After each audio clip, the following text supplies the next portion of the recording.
Okay. Good.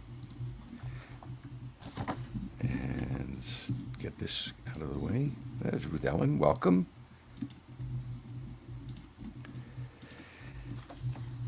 Lech Lecha, a parsha that ranges far and wide as it introduces Abram and Sarai and the instruction that's its name, Lech Lecha, go, leave your land and the house of your father, has inspired much of the art. This metal and wood sculpture is by Jerusalem-born Sion Esri, who combines modern design, clean geometric shapes, with a somewhat industrial look, with historical elements, notably ancient Hebrew letters. The words Lech Lecha stand out, as he puts it, reflecting on Abram and his family's journey. Pairing the first slide of the parsha, the first rather line of the parsha in modern Hebrew with the ancient characters, Sion Esri says, the juxtaposition of sleek modern aesthetics with ancestral text creates a timeless story of faith, identity, and homecoming. American multimedia artist Jackie Olenek uses a collage of textures and patterns to illustrate the journey, quoting the first line and then later line from the text, and you shall be a blessing. The Florida-based artist says she draws inspiration from Torah, Psalms, and prayers to create what she calls joyful contemporary images that can serve as guides to our own day-to-day journeys by making the old new and the new holy. Jackie Olenek explains this shows the mysterious road we must all travel away from our comfort zone to the place that God will show us. Again, the first words of the Parsha are central to Lech Lecha by Swiss-born Karen Foreman, who now lives and works in Northern California. She uses a variety of media, from photography and digital art to classical paintings, for her Parashot illustration series. The night sky and the sands of the desert link to lines in Lech Lecha, and that star-studded sky appears streaked with images that reflect, or perhaps foretell, the patriarch's journey. Israeli artist Alex Levin also shows a solitary Abram beneath a star-filled sky, but with much more realistic take. Born in Kyiv, Ukraine, Alex Levin made Aliyah, served in the IDF, and went on to study industrial and web design. Lech Lecha illustrates one of his current art projects. He calls it Colors of Judaism, a planned 50 or 60 paintings depicting Jewish history on canvas. In this case, along with the multitude of stars, he shows the altar that Avram builds after hearing God's promise. Of course, it is a journey, and the first stop after Canaan is Egypt, where, as we'll read in the Parsha, Avram passes Sarai off as his sister, worried that her great beauty would lead the Egyptians to kill him if they knew he was her husband. Here are the Egyptians enthralled by the stunning Sarai, as envisioned by French-born Jacques Tissot, also known as James Tissot in England, where he did much of his later work, including a finely detailed biblical series. Tissot had spent most of his career chronicling street scenes and portraits in the Victorian era, but he devoted the last 2 decades of his life to biblical paintings, traveling twice to Palestine and Egypt in search of what he called authenticity. So perhaps from his European perspective, things wouldn't have changed much there in the past couple of thousand years. However, the popularity of Tissot's images, this was from a collection entirely based on Torah stories that toured all over the United States at the turn of the century. They established his images as the genuine look of the biblical era. The series also includes Sarai being presented to Pharaoh and looking none too happy about the situation, or maybe it's that elaborate gold headgear. Like many of Tissot's biblical paintings, this one is now in the collection of the Jewish Museum in New York. Later on, when she's unable to provide Avram with an heir, Sarai gives him her Egyptian-born servant, Hagar. In the late 18th century, French painter Louis-Jean-François Le Granet showed Sarai in the shadows, pushing the half-dressed, blushing Hagar into her husband's arms, and he seems to be fine with the arrangement. Le Grenet gives Avram a gray beard, but look at that well-muscled physique. I mean, this is a patriarch who's been working out. A century earlier, Dutch painter Matthias Stom gave Avram a much more age-appropriate look. Remember, he and Sarai were supposed to be in their 90s when this happened. And Stom depicts the patriarch like the 98-pound weakling from the old Charles Atlas ads we used to see in the comic books. Sarai is better lit, and she shows her years too, in contrast with the youthful Hagar, who seems a bit dazed by the whole situation. And all of these elements, the two women, the man wanting an heir, the promise of a great heritage, are brought together by New York playwright, poet, lawyer, and visual artist Talia Werber in her Studio Margalit collection that she describes as an online catalog of visual art with Jewish themes, texts, and references, a project to explore how her Jewish self is connected to the artistic self, how the words connect with values to create a larger picture of humanity.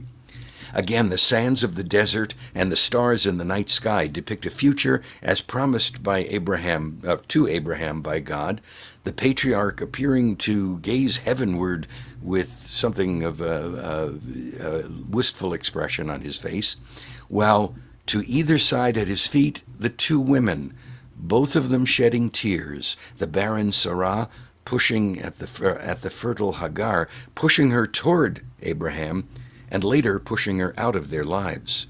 The artist gives this brief summary of the Parsha.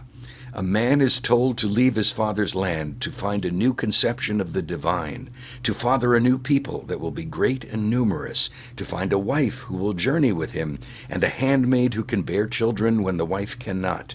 They journey and find difficulties along the way, learning from missteps, trying to be with each other and in new lands. That's from Talia Werber, and that is the art for this version, or this time around, of Lech Lecha. Congratulations on new artists as well as new art. There are so many new artists in this that you have not showed us before. Thank you. I appreciate that. It's fascinating to me to find, especially the younger artists showing up. Very well done. Thank you. Thank you. I am so happy, Sarah, to see you online. I know you haven't connected your video yet, but I hadn't heard from you when I sent an email, so I was hoping that everything's I'm okay. here. I am congested, so I'm not feeling well. Oh, I'm sorry. That's okay. I'm here though. Thank you, Alan. Thank you for sending that to me. I enjoyed it very much. And I think the first Misha Baruch goes to Sarah. Oh, thank you. Yeah. Wanted to mention also Stuart for Misha Baruch. And I didn't know Phil passed away. I did not know that. Yeah. Until I wasn't there for Shabbat, for the service, but I did watch the service after.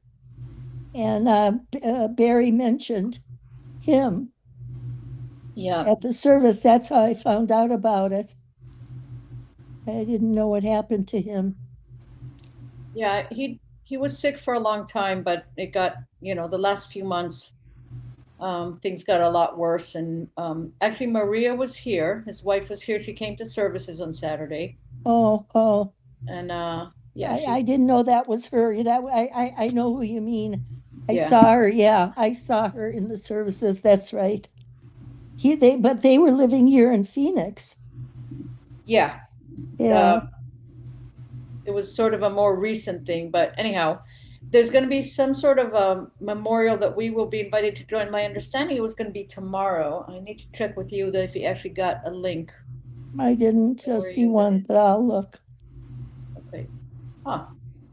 Did you drop off the face of the Zoom? No, there you go. Okay. Well, we'll check with them because she may have Alan, did we get anything? Did KBS get anything? No, I haven't seen anything yet. Okay. I thought she said it was Sunday, and I assumed it's tomorrow. Oh.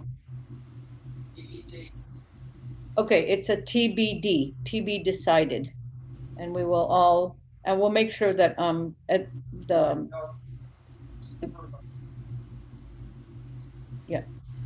go back to your computer if you want to speak to the group. Don't speak to me. Okay. So yeah, let's continue with Misha Berach. So yes, in our community, just looking on the screen, Alan already mentioned Sarah, and we have Marilyn, Stuart, who's not here. Arnie, go ahead, unmute your brother. Jan. My brother, who went open heart surgery the other day, is continuing to recover. He's got one repaired valve and one new pig valve. I'm not sure that's kosher, but we're rooting for him. It's It is. kosher. Kosher. You I'm just just can't, kidding. can't eat his valve. Yeah. Danny, you have a Misha Berach, Jan, Ray, right? Jan. and Rachel. Yeah, I'd like to mention my Aunt Myra. She had a finding on her mammogram. She has to have a biopsy done.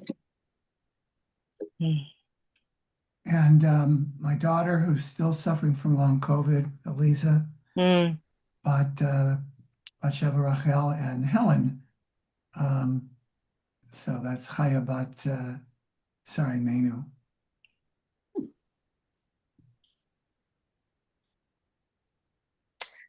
Sean, Marilyn, did you have something? Oh, Hmm? yeah, Go. you start, do you have somebody to say? I was gonna say mine before I sing this. Sean, another Jew in the community. I can't think of his last name, but he hasn't. Proper. Yes, thank you. Anyone else? I'm gonna add my sister Chaya and our friend Gina's got diagnosed with lung cancer. Mm. My neighbor Bob, who's going in for surgery on Wednesday. And anybody suffering mentally or physically anywhere. Misha Berach Avotenu Makor HaBracha Litenu. May the source of strength who bless the ones before us help us find the courage to make our lives a blessing, and let us say Amen. Misha Berach Tenu Makor HaBracha Tenu, bless those in need of healing with refuah shlema, the renewal of body, the renewal of spirit, and let us say, Amen. I'd like to include all of the hostage families too, that are the hostages and their families that are going through healing. Those who are finally able to start their healing process, and those who are still waiting to begin the Mhm. healing process. I mean, Let's do this together. Baruch Baruch atah atah Adonai Eloheinu Eloheinu melech melech haolam asher asher kitshanu kitshanu b'mitzvotav b'mitzvotav tivanu v'tzivanu La'asot la'asot divrei b'divrei Torah. Torah. All right, Alan, we're just going to do lines 1 through 9. Let's see, is Vic here with us? And can unmute? I can't see the. Yeah, Vic, go ahead, unmute, and we're just going to read lines 1 through 9 to start with. Excuse me 1 second, because I have everything on now. Everybody except Vic should mute right now. We forget, and sometimes it's weird. Thank you. The Lord said to Abram, "Go forth from your native land and from your father's house to the land that I will show you. I will make of you a great nation. I will bless you, and I will make your name great, and you shall be a blessing. I will bless those who bless you, and curse him who curses you. All the families of the earth shall bless themselves by you." Abram went forth as the Lord had commanded him, and Lot went with him. Abram was 75 years old and he left Haran. Abram took his wife Sarai and his brother's son Lot, and all the wealth that they had amassed, and the persons that they had acquired in Haran, and they set out for the land of Canaan.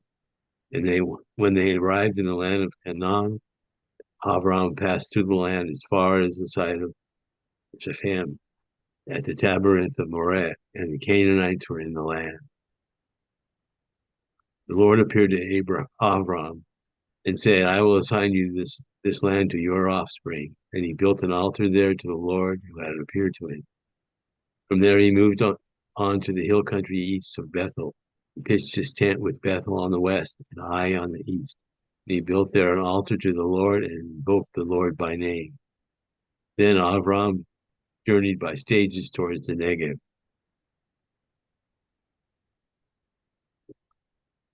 Aviva, I thought you were going to read from last. Sure. Sometimes it's beneficial to read the very last lines of the parasha before. So, sure, I'll just do it. Ellen, you don't have to pull up anything. I've got a good translation here. This is from the end of Noach. This is a chronicle of Terach. Terach being Avram's father. Terach begot Avram, Nahor, and Haran. And Haran begot Lot. Then Haran died in the presence of Terach, his father, in the land of his birth, in Ur of the Kasdim. Ur, I don't know how to say it in English, Chaldeans. Then Avram and Nahor took wives. Avram's wife was named Sarai. Nahor's wife was named Milcah, daughter of Haran, father of Milcah and Iscah. And Sarai was barren. She had no offspring. Then Terach took his son Avram and his grandson Lot, son of Haran, and his daughter-in-law Sarai, and they all left Ur Kasdim to go to the land of Canaan, but they got as far as Haran and settled there. The years of Terach's life came to 205, then Terach died in Haran. Okay, so now the very next word is, and God spoke to Abraham and says, I will make of you a great nation. After the only thing we know about him definitively from the end of the last parasha is that his wife, that they were barren. And I'm saying that they were barren because. Did you just say that they left from Ur? Well, they left Haran to Ur Kasdim is where they.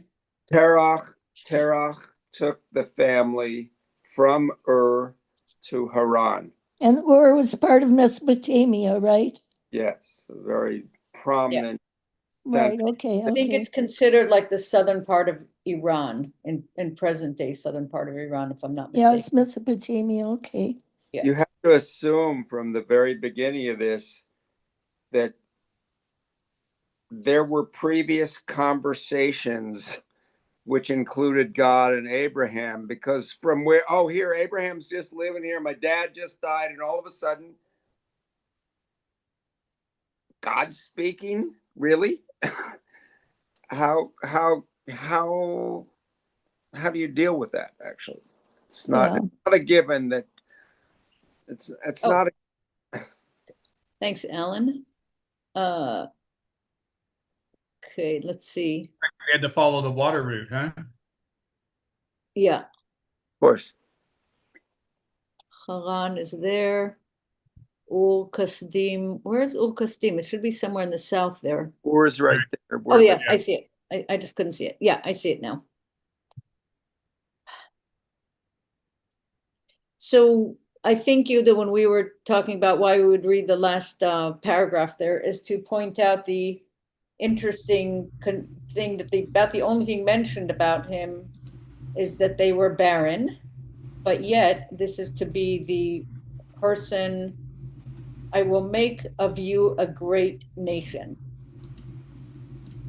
But in addition, there is an understanding that is carried forward about the value of staying within family. And it's carried forward that, throughout this particular parsha, Lot is right there next to Abraham. And that's pretty important. That's an important thing. Yes, Arnie. I was just Oh. wondering how come it doesn't say, I will make from you two great nations? Because that's what happens. Well, read on. Okay. Yeah, so, I pulled up a map to show the journey. I'm going to try to put it in the chat. okay. Because Alan? because the inheritance can't go down through Lot. It's got to go down through Abraham. Who says? That's Well, just it what does say it, actually. that's what Chabad says. Well, it does say it, and we'll read that. Alan, go ahead while we're waiting for. It was another. I think it's a kind of a juicy tidbit in in line 8, in the next to the last line, where Avram builds an altar and invoked the Lord by name, so he knows God's name. That's why I was suggesting that, obviously there was something going on before this writing. Right. Just sort of, well, maybe we lost the paragraph before. Ruth Ellen?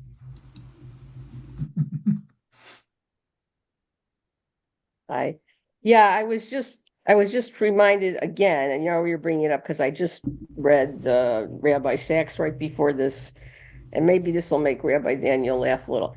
It makes me realize how when I went to Sunday school in a conservative synagogue, how everything we were learning was the midrash. We learned, we're in the idol shop, and and now here's the whole thing, and it's there in black and white, but so minuscule that his father went with him. That it was so oversimplified, and then also all the interpretation we give to it, so much of it seems to be from the midrash, not from the sparse stuff that's there. In reverse, not that his father went with him, he went with his father, and then his father died. See, what Rabbi Sachs is bringing up is Abraham. Was his father really not the idolater that we make him out to be? That he fell into these patterns. That in earlier times there was a recognition that there was a unified God. And he quotes Maimonides a lot. I think a lot of what we take is coming from the Torah, especially if we're not immersed in the Orthodox way of thinking about things. It's really from the midrash, so it makes I have to reconsider everything, which is, I guess, what we're saying. Aviva never heard this story. No, I've heard it, but I didn't hear it all my life. It's not like what I knew about Abraham. It's not like part of the fabric of what I knew about him until adulthood. Yeah. Danny, go ahead. Just want to say that what the rabbis like to do is any blank they're going to fill in. So Yeah. this is a huge blank of how did Avram come to know about God. And so there's another midrash, which is basically, he thought the sun was a god, but then he thought saw the sun set, and he thought then the moon, but the moon was waning, and eventually sort of eliminates all the forces of nature. And then there's the Mel Brooks 2,000-year-old man. I can't remember the name of the guy, and there's this big guy, we thought he was God, and then he got struck by lightning, and then we all said, oh, there's something bigger than. So anyway, they definitely were curious about how Abraham came to understand that. And yes, there was this belief that there was because Noah knew, God talked to Noah, who wasn't Jewish, right? So there was a belief in sort of a primordial monotheism, and then there was a decline from that into polytheism. And that's what, of course, Maimonides is picking up on. Arnie? I'm not sure the timeline on this, but Iraq and Iran, where he's coming from, was also the home of Zoroastrianism, which was the first monotheistic religion. I don't know if they were happening back then or not. No, that was later. I think It that was. later, yeah. Thank you. Yeah, So- but I think the key thing that it goes to really is human nature, the whole idea of trying to understand why we're here in the universe. we see Terah as Abraham revolting against his father, presumably. That's what Rabbi Sachs was talking about too. And maybe he was in fact the Dor Vador, continuing his father's legacy. Even to say that, as we learned in the fairy tale version, that his father was an idol maker, that kind of, as I think about it now, implies he was a man who thought about what a god was, and how they were supposed to worship him. So it wasn't like he was like, an atheist or a hedonist or whatever. It was all part and parcel of the evolution of trying to understand, what we're supposed to do on Earth, and if there's any reason or who put us here, kind of thing. So in that way, it makes me feel happier. It makes me feel better, that there's to see that continuity, that again, even these little parts that you just read, that they're in the Torah. I don't remember that from a kid, so unless you really look into it, you're going to miss a lot. That's a good word. Yeah. So I was struck this year, I noticed this, and again, I'm reading Torah in my day, so how can I not notice this? But it seems to me like from the beginning, the idea of a covenant is a three-way covenant. It's God, Abraham, who will be the father of the great nation, and the land, where the relationship between there being a God responsible for everything, that God realizing that people now having the ability to create and ruin equally, that the relationship is always tied together, where the actual responsibility for what happens to the land, and why is there a land? So that your days and the days of your children may be long upon the earth, blah, blah, blah, all the rest of that. And so that three-way relationship is now inextricable. God is giving Abraham the beginning of a covenant that involves the rest of the relationship of people being able to actually live on the earth and not kill each other, which is what I always have to add, because the idea of so that your days may be long is very non-specific. War, famine, just in this chapter, just in a few lines, we're reading about both famine and war. Like the ways that humanity is subject to not continuing are now out of God's hands. It's a three-way relationship. That's what I'm seeing this year. Matan, you have your hand up. Yeah, I see this passage as basically similar in many ways to modern Zionism. The Jews needed a country for security and for freedom, so they could serve God. If they're subsumed to another culture, they're limited, they're constrained, and perhaps they might even be genocided, as has happened in the past. Marilyn, you have to unmute. You're muted.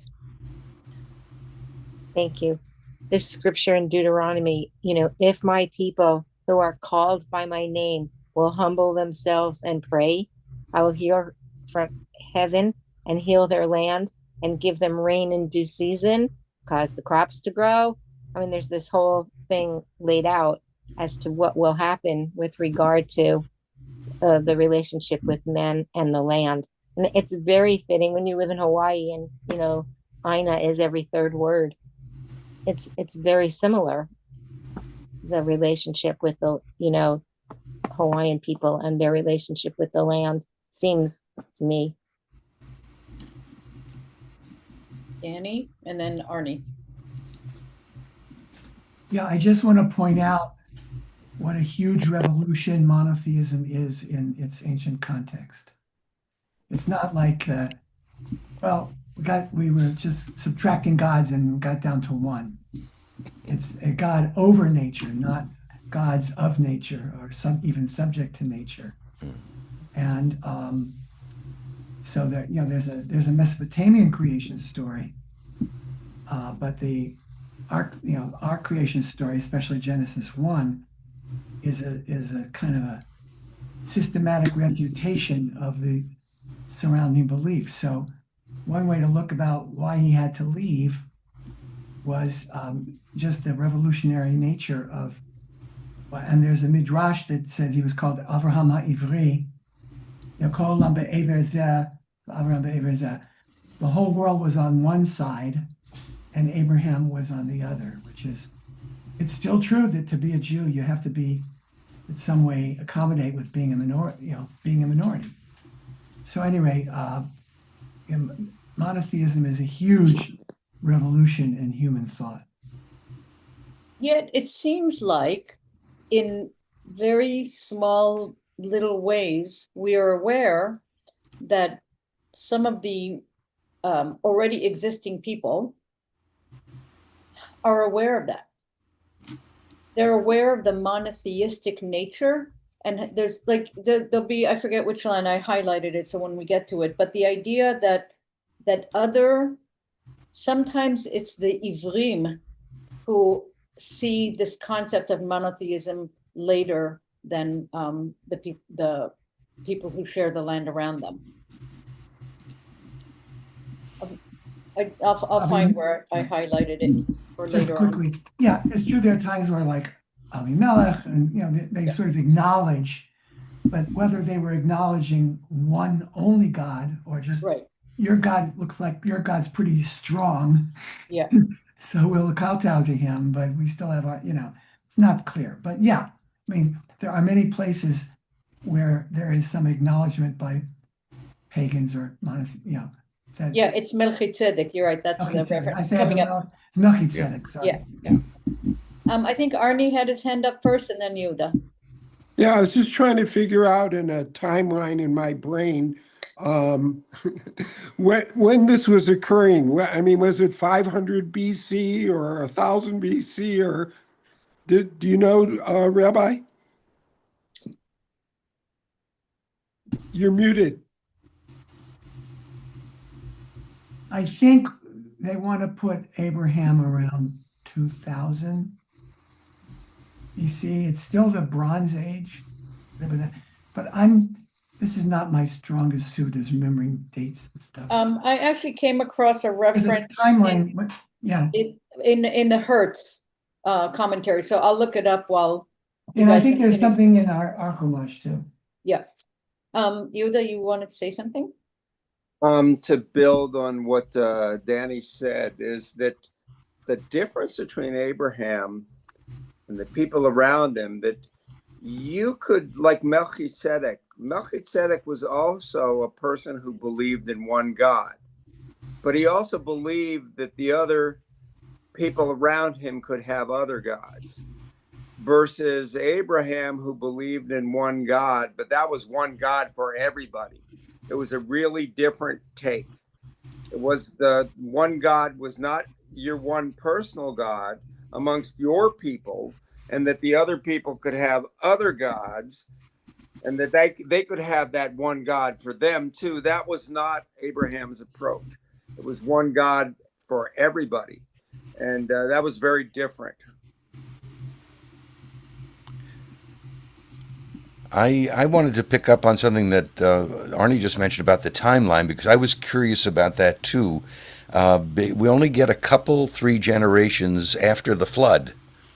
And presumably the whole world, or at least the world of where this is going on, has been repopulated by now. So we have all of these people to refer to, which seems like it implies a longer time span between those events. But then I also look at the maps that Rabbi Dan and also Arnie put in the chat, and the pathway that Avram and his entourage travel is not an easy path to traverse. It seems like that would have taken a long time to get between these locations, and so there seems like a lot left out of the story.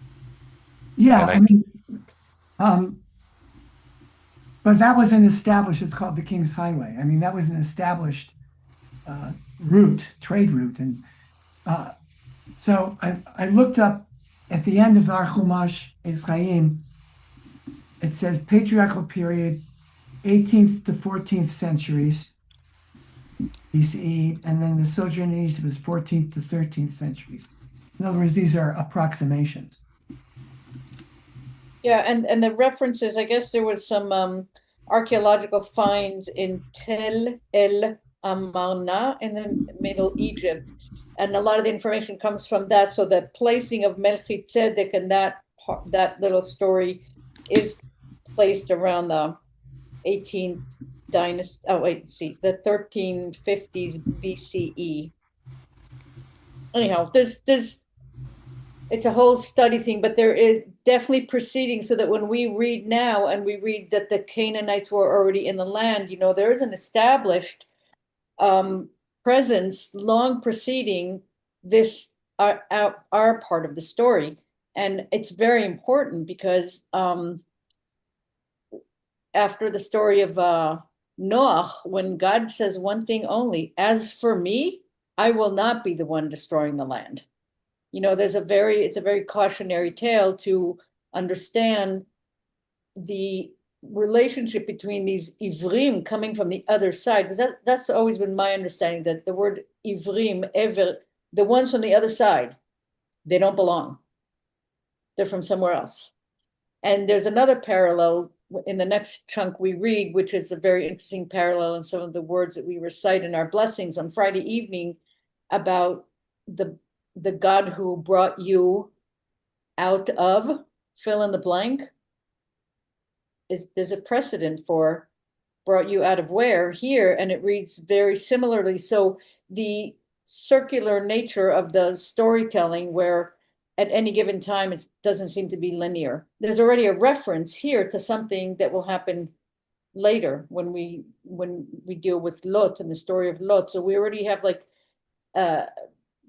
glimpses of the future story, even here early on in our basically third parasha of the Torah. So the timeline I think is very, in terms of world history, it's very relevant, but in terms of the development of the relationship and the covenant, that's where our story is placing landmarks. But clearly that we did not come into a blank world, that the idea of survival is very much tied into understanding the relationship with God, the monotheistic relationship. That's the key to survival and multiplying like the stars in the heaven and all that.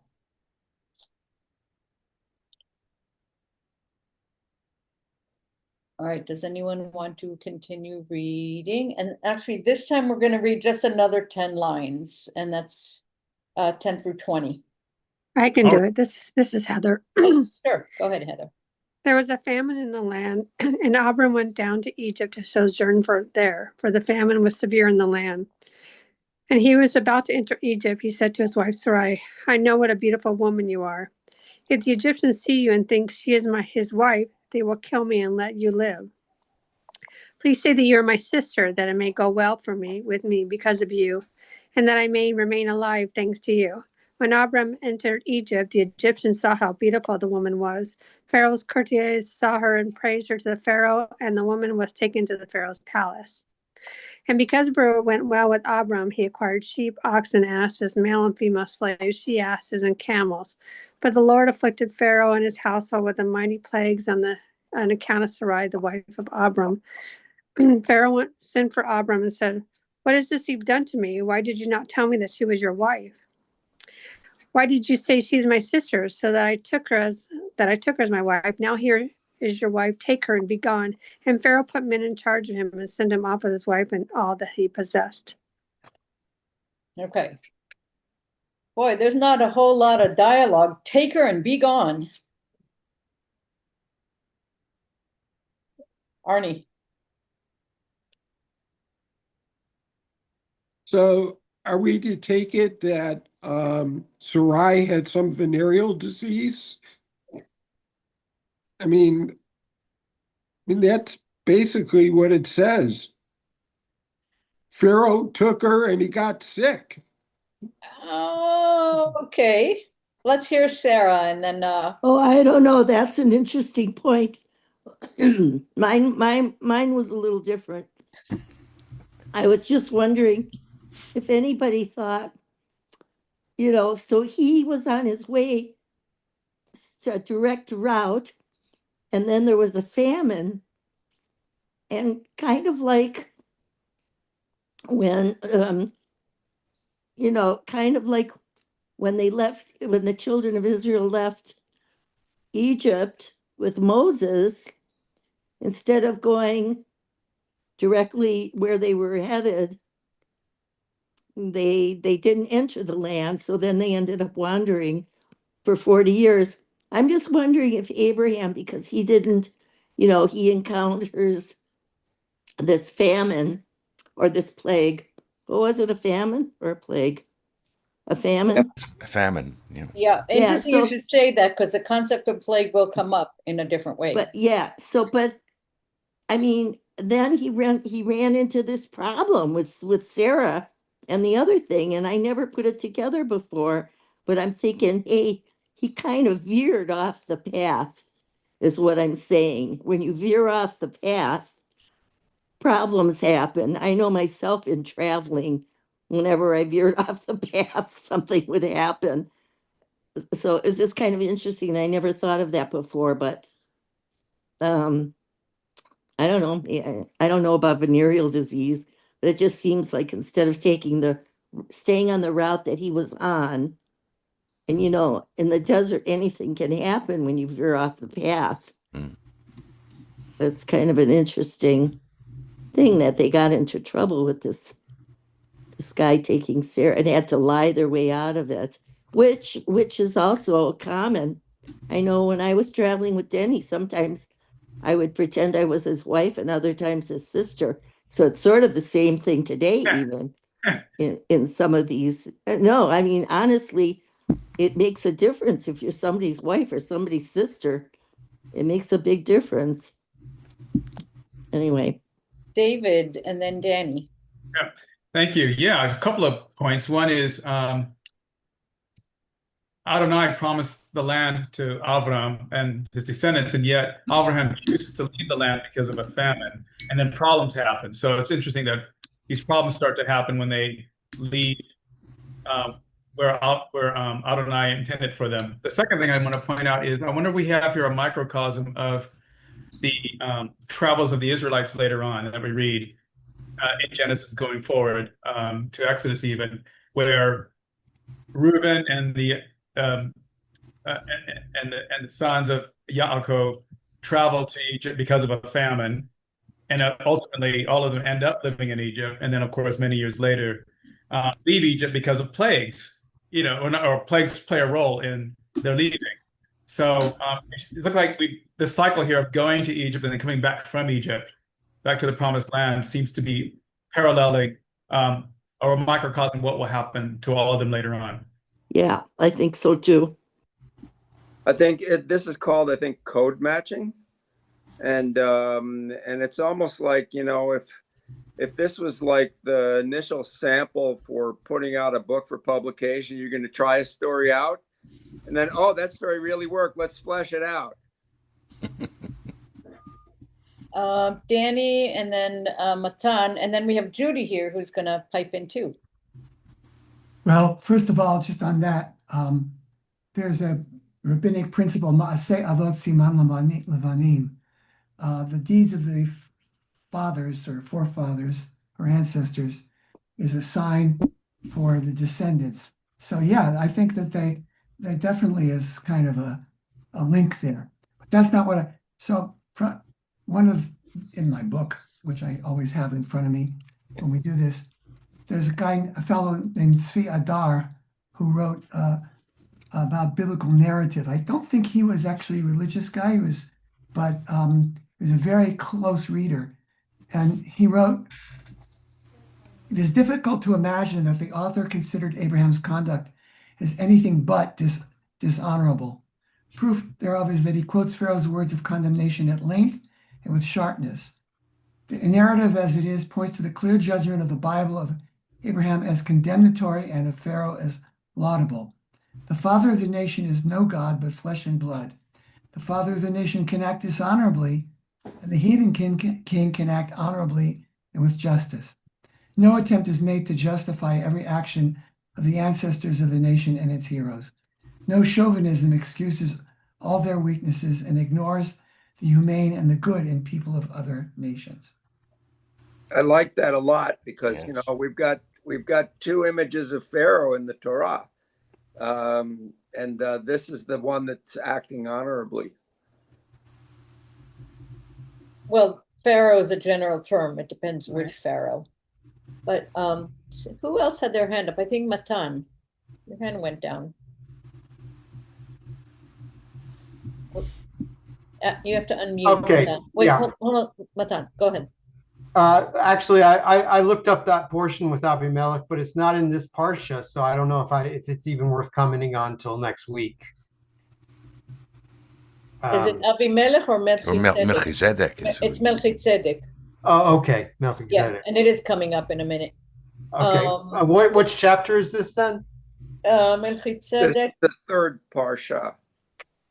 Lech Lecha. Okay. Anyhow, let's hear.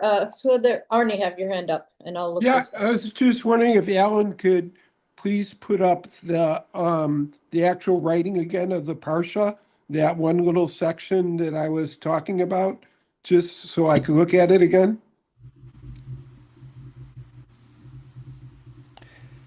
Wasn't just Pharaoh, the whole household Yeah. caught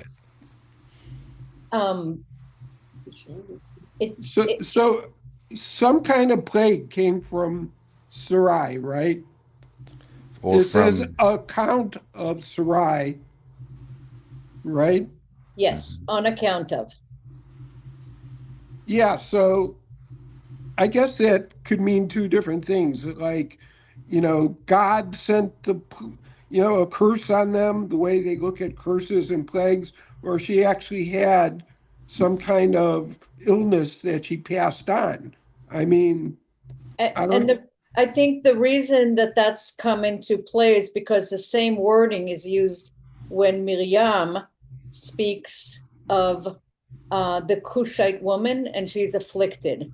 So that's a mirroring of a similar language. So I think, what we know is that something happened that was distasteful to Pharaoh and threatened him. And he associated it with Sarai. What that was, great conversation. We derive different meanings from it, but it is a precursor to the idea of plagues, that there is, that's yet to come. That's what I read in the Hebrew, because when you read it in Hebrew, it becomes more obvious. When the words in English, on account of Sarai, those words are repeated. Yeah. But she was barren, which Right. is often something that happens with. Well, Devar in this case, Aviva, Devar also means word as well, correct? So. Yeah. Judy wants to say something? Yeah, just that she was barren, which is usually something associated with having venereal disease. And it says that the Pharaoh took her as his wife. Yeah. Right? Well, he says, you tricked me, so I may have taken her. This, the vagueness of it is like, it could also be read as, I almost did this, right? There's no Interesting. Right. There's lots of ways to read it, but it's the deception that's the problem. Whatever had happened, the problem is a deception. Yes. And the deception also historically is interesting because even today, if you go to a Muslim country, with, let's say, well, we knew this couple who actually did this. They were biking around the world, and as they were biking through Muslim countries, they got pestered. And the husband got pestered because here he is riding around the world on a bike with his wife, and she has not had children yet. Like, what is wrong with you? Right? Because a man chaperoning a woman through the world, if it's her husband and they don't have kids, there's something wrong. But if it's a brother who's protecting, there's nothing wrong. So the establishment of the relationship that he says, tell them you're my sister, it absolves Avram of something. It's less about her, it's about him, clearly, as we know. Yeah, so it's historically, the historical context is also always just really figures into it. Okay, so Ruth Ellen has her hand up, and then you put something in the chat. I'll read it in a minute. No, I was just telling Matan where it was. Oh, okay. Go ahead, Ruth Ellen. It's just funny to me when Arnie even brought that up. Because I guess I'm naive. I didn't even never took it at that literal meaning. To me, it's sort of misogynistic on account of Sarai, on account of that story. It's really on account of Avram because he lied about it, and Right. that's what led to everything. I never even put it. We don't have to say that it was a physical malady or something. Whatever it is, people were really, really hurting or distressed. So, Rabbi Daniel, yes. What No, can you add to Alan, that? Alan's Alan amendment. first and then Danny. So Well, yeah. Actually, I'm just going to chime in with some of the same thoughts because I know you never go broke pointing out misogyny and issues where men and women are treated differently. But it's very clear. Avraham says what they'll do to me. He doesn't seem to be concerned about what might happen to her, or what might have happened to her. It's about what might happen to him if she doesn't go along with this ruse. And it's almost a mirror of what happened in Eden with Adam, Eve, and the snake, where the first thing that Adam did when he was asked, what have you done? He points to her and said, you did. Actually, this woman that you gave me did it, not me. And so there's a whole, I think, a pattern that's been established here that is one of the things that makes this section, especially in the Torah, really hard to swallow in today's framework. Go ahead, Danny. Yeah. So it's clear the plague comes from God. And I think one way to read this is that he's doing that to protect Sarah when Abraham didn't. But I want to suggest there's also something more troubling to that, in that I've always taken it to understand that biblically the issue of barrenness was always tied to the woman. In our stories of barrenness is about the woman, and or the fault of the woman. And in the idea of a covenant being a way for humanity to always survive on earth, that means that a barren woman is expendable. And that's always been very troubling, because that's, when we do finally see the mention of a woman, sometimes they're in the genealogy, but that's it. We don't ever know their stories or their conversations. Sometimes in a haftarah we know a little bit more, but in the actual story of the Torah itself, we know very little about women. Generally, we have to infer. We know more because men have conversations with God, but not women. Ruth Ellen, go ahead. Well, it's just going to hit me. I'm going to maybe offer a more charitable interpretation because of the sparseness of this language and how people lived. We also have a subtle thing going here in terms of what Hashem will do for us, how we take care of ourselves, and in the time, the idea of being at the mercy of a stronger nation who has taken you in during a famine. Now, in those days, what Avram meant, what they'll do to him, if they were seeking after Sarah, they could well kill him. Well, if he's gone, he cannot protect her or anything, So even though it sounds like it's selfish, it's part and parcel of the continuity of that family.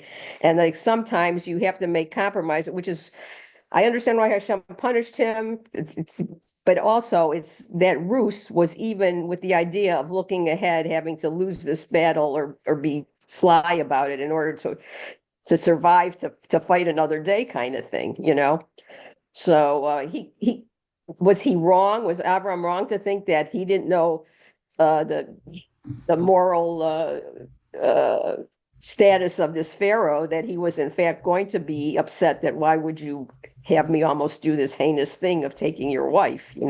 It could have just as well been the other way in that milieu. Yeah, but Avram makes off like a bandit. I mean, he's been made rich. He's got camels and asses and everything else. And then when Pharaoh says, get out of here, he doesn't say, and I'm going to take back those camels and everything else. He gets to make off with them. So it just seems like there's an imbalance there. Yes. Priorities. There's definitely a lot of mixed messages that carry on, but there's a little bit of clarification. I'm actually going to suggest that we try to read chapter 13 all at once. It's not that long. It's like just through line 18. Whoever feels like they've had a good cup of coffee and has breath. I'll read if you want. Sure. From Egypt, Avram went up to the Negev and with his wife and all that he possessed, together with Lot. Now Abram was rich in cattle, silver, and gold, and he proceeded by stages from the Negev as far as Bethel, to the place where his tent had been formerly between Bethel and Ai, the site of the altar that he had built there at first. And there Avram invoked the Lord by name. Lot, who went with Avram, also had flocks and herds and tents, so that the land could not support them staying together, for their possessions were so great they could not remain together. And there was quarreling between the herdsmen of Avram's cattle and those of Lot's cattle. The Canaanites and the Perizzites were then dwelling in the land. Avram said to Lot, "Let there be no strife between you and me, between my herdsmen and yours, for we are kinsmen. Is not the whole land before you? Let us separate, for you go north, I will go south, and if you go south, I will go north." Lot looked around him and saw how well watered was the whole plain of the Jordan, all of it. This was before the Lord had destroyed Sodom and Gomorrah, all the way to Zoar, like the garden of the Lord, like the land of Egypt. So Lot chose for himself the whole plain of the Jordan, and Lot journeyed eastward. Thus they parted from each other. Abram remained in the land of Canaan, while Lot settled in the cities of the plain, pitching his tents near Sodom. Now the inhabitants of Sodom were very wicked sinners against the Lord. And the Lord said to Abram, after Lot had parted from him, "Raise your eyes and look out from where you are to the north and south and east and west, for I give all the land that you see to you and your offspring forever. I will make your offspring as the dust of the earth, so that if one can count the dust of the earth, then your offspring too can be counted. Up, walk about the land through its length and breadth, for I give it to you." And Avram moved his tent and came to dwell in the terebinths of Mamre, which are in Hebron, and he built an altar there to the Lord. So very interesting. The parasha starts with in the first part, not where it starts.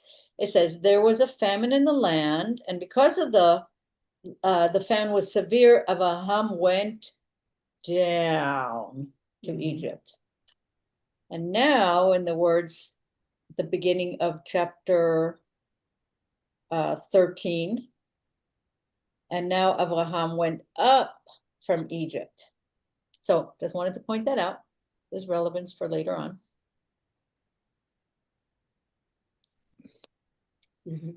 Oh, you go ahead. I hear you have your hand up. I mentioned something this morning that I think I noticed, that the initial promise equates the being fruitful and multiply to be counted as the dust on the earth, and never is again from here on. It's the sands and the stars. And Aviv and I were sort of talking about, well, the reference to the dust of the earth, that's from where man was made originally, versus the stars. The stars is the heavens. Mm-hmm. And it's a different take, and it's interesting that it never comes up again with, you're going to be as fruitful as all the dust on the earth. I have a take on that. Give it. So if we think about going down as a bad thing, but we think of going up as a good thing. So now from the high place where he is, soon we will make that switch between the dust of the earth to the stars of the heavens. When you are elevated, you can see the stars forever. You are upward, and all the stars that are in the sky are available to everyone who is elevated. It's something that all can see in a state of expansiveness and freedom. So the image is that all will see the stars in the sky, the endlessness of the stars in the sky. Is this similar though to what you were just saying, Reddit? You know, for you to, the dust on the earth is beneath you, it is down below you, versus the stars in the sky are up above you. Right. So when you are feeling uncertain and things don't make sense, there's a tendency to want to hearken back. And we know that that is not a way to move forward. Hearkening back is not a way to move forward. This will be interspersed in, why did you take us out of Egypt? We had plenty to eat there or whatever, right? The onward windings. But the looking forward is also looking upwards, and the expansiveness of the heavens is limitless. We keep developing technology to be able to see more and more and more and more because of the condition of being emancipated from a narrow place and the creativity that comes with it. We have endless amounts of scientific discovery yet ahead of us, but we have that ability. So the moving forward, when you're stuck, you look backwards. Where can I correct? What happened wrong there? But when you are forward moving, the whole world is available. There was another thing we talked about this morning, which had to do with the foil of Avram and Lot. Yeah. Where, it seems like we always have these two choices, and the choices are represented by these two people. And Lot chooses the best, and the best doesn't give him more. It actually, in its own way, gives him less than Avram, who will take anything because it's a blessing. Arnie and then Ruth Ellen. Yeah, I was just correlating the dust with being grounded in the symbology of it, and it kind of made sense to me. Although dust can fly with the slightest Ruach. right. So I don't know how grounded it is. Dust is not same as clay. Different words. Yeah. Ruth Ellen.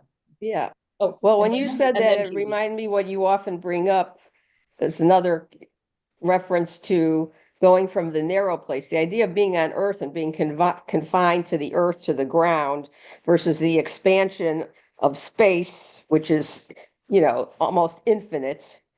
And then it just made me think it's almost like a symbolic analogy to Yehuda's point about comparing to the stars. When Avram became Abraham, he looked upward, and it was like that realization then that came with the covenant that allowed us to break free of being earthbound and really look at ourselves as spiritual beings in the image of Hashem, so that it's just a little more subtle, symbolism to me, but that seems to relate to that notion. So I like that imagery.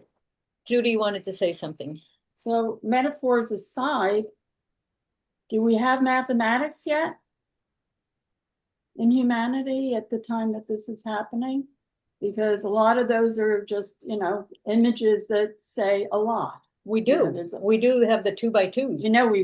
We just had the 2x2s. Okay. And the sevens and, we have a lot of math in I know when creation. we get to the census, we'll have lots of math, but I was just thinking maybe this is the way people expressed Allah. Well, there's a huge number in this parsha, 318, which represents the force that Avram gathers to bring Lot back from capture. All right. Well. But I think that raises a point that it happens throughout the stories of the patriarchs and matriarchs. Is the measurement of wealth is what they've accumulated, not necessarily how many. They just have a lot of gold, and they have a lot of cattle, and they have a lot of sheep, and that's the material wealth is measured in that way. And they don't ever say billionaire or assign a number to it. It's just clearly they have more than the guy in the next pasture. And reading it this day, do we get a glimpse of the idea that having a lot of wealth can be a huge burden, and it is not necessarily easy to wear it well. I can't think of, like I just can't extricate that from today. The idea of the With class wealth, of, you tend to forget where you came from. you tend to confuse the idea of the image of God and take onto yourself godliness that does not belong in the human realm. Part of the conversation that we had earlier also was, the measurement of things in possession, basically, versus the incredible value of just, having choice. Ruth Ellen's favorite word. The choice that actually comes here, where God doesn't say, come with me, I'm taking you here. You don't have a choice. He says, I'm going to show you. And guess what? Abraham has a choice to say, I don't want to go. There's immediately the whole parsha starts with Abraham making a choice to go along with it. I think that More God, powerful than possessions to have that freedom of choice, per Ruth Ellen. Go ahead, Arnie, and then Danny, because it looks like you're going to respond directly to you, though. yeah, I was just thinking that, in all these parshas, God seems to favor the holy ones with wealth. And it's just opposite when you go against his word. I mean, it's just like, you know, a way of reward from God. You're gonna be fruitful, you're gonna be wealthy, you're gonna have lots of cattle, all these things if you follow my instructions. Danny? So, since we're talking about wealth, it reminded me when it says that the people of Sodom were very wicked sinners against the Lord, that the Jewish tradition associates that with lack of hospitality to strangers and the wayfarer. Mm-hmm. And then one of the Midrashim, Rabbi Judah said, it was proclaimed in Sodom, he who sustains a stranger or a poor and needy person with a morsel of bread is to be burned alive.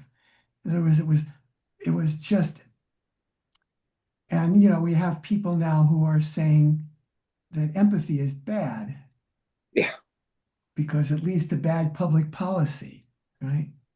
And so, and I think that's also, yes, there was also association of them with other sins as well.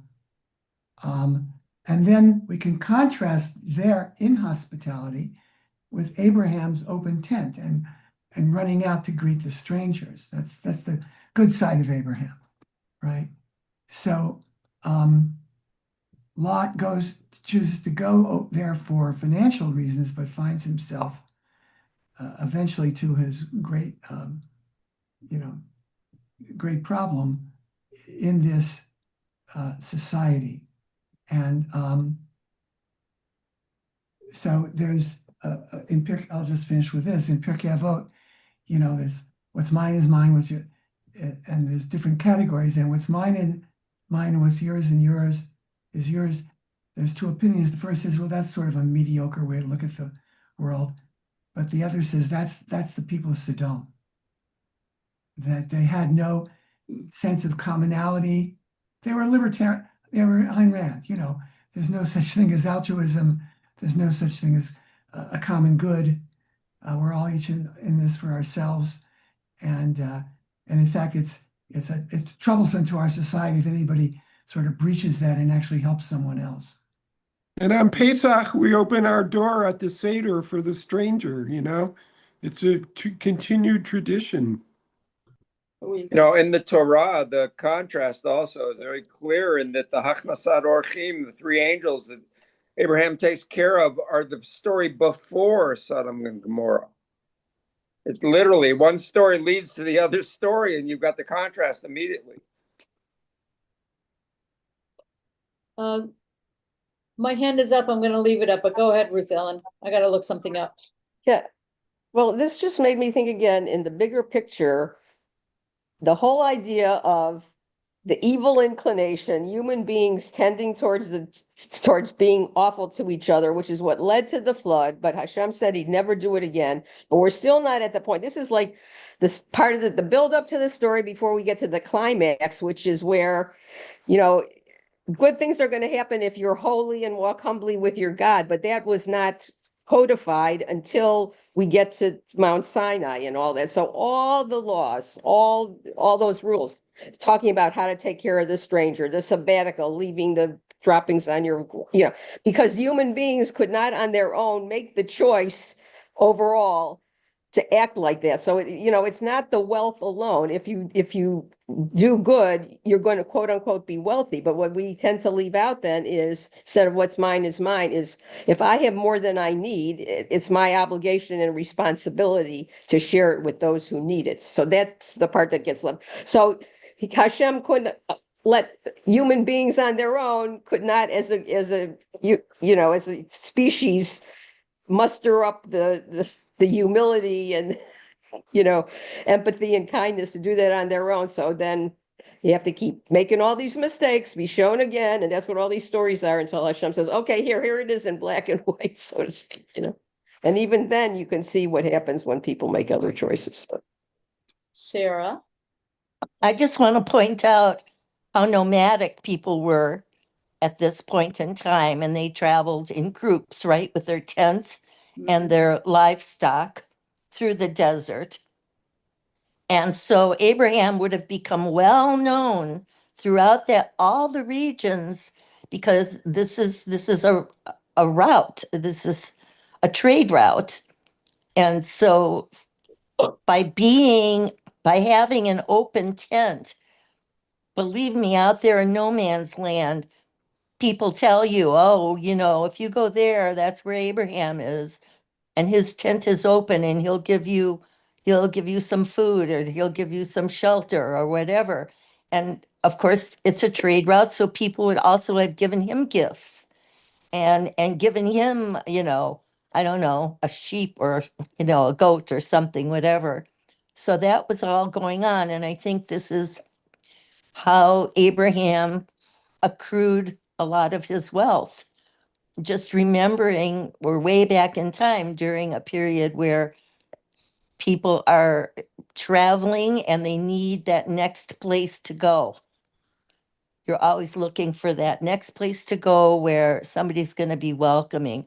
So this is the reputation that he built up just by being him.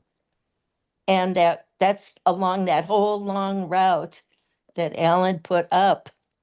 I don't know how many years before he and Lot split up, but he would have become pretty well known during that whole time.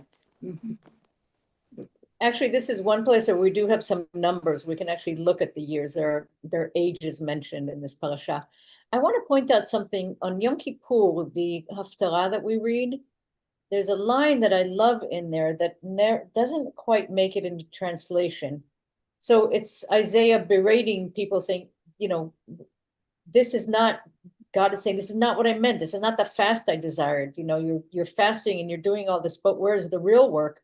And the one line that I love in there, it says, if you see a hungry person, slice your bread for them. It doesn't say feed them, doesn't say share. It specifically says, paros la'ra'ev lachmecha, your bread. Not, just take, the dregs of what hasn't been sold at Costco and, donated to the food bank, and it's just calories and people will have something to fill their bellies. It's your own. Like, you have to be involved in it. And that, it's an important concept. And, the story that we'll read next week, where Avraham is sitting at the entrance to his tent and the 3 strangers come, and what's the first thing? Wash their feet and have someone make some food for them. That someone being, at that time, Sarah. So there's an involvement. It is not an anonymous sort of thing. You check it off your box and you're a good person now. There's an actual, your own. Okay, Alan, go ahead. This whole discussion gives me an opportunity to name drop. But in my former life, I had an opportunity once to interview Paul Newman, and one of the things I asked him was there are so many of his Hollywood colleagues who are all about accumulating wealth, and he made specific plans and effort to share what he had with people through his charitable donations. And he said it's all an accident. He said it's all a matter of luck that he was able to succeed. And if he thinks that gives him the right to keep it all, it's pointless. So he says if by sharing your good fortune with others is the positive way he viewed life, and he didn't think that he was doing anything out of the ordinary because he felt that this was the natural choice that a human being should make. And I thought that relates to what we're talking about, but it was something that he took those thoughts and turned them into an action.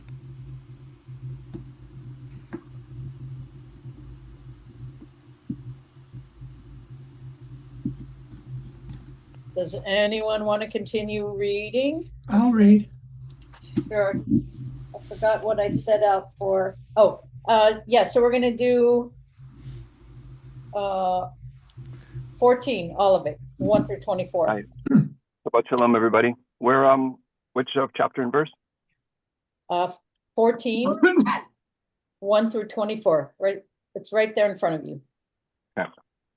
Now when King Amraphel of Shinar, King Arioch of Elhasar, King Dola Omer of Elam, and King Tidal of Goyim made war on King, that's why you, Sorry about that. I'm looking at the Hebrew too. King Yeah. Bera, the king of Sodom, King Birshab, the king of Amorah, King Shinav, the king of Admah, and Shem Aver, the king of Tzivoyim, and King Bela, the king of Tzoar. All the latter joined forces at the valley of Siddim, now the Dead Sea. 12 years they served Kedol Omer, and in the 13th year they rebelled. In the 14th year, King Kedol Omer and the kings who were with him came and defeated the Rephaim at Ashtaroth Karnaim, the Zuzim and Ham, the let me look at the Hebrew, Amim, at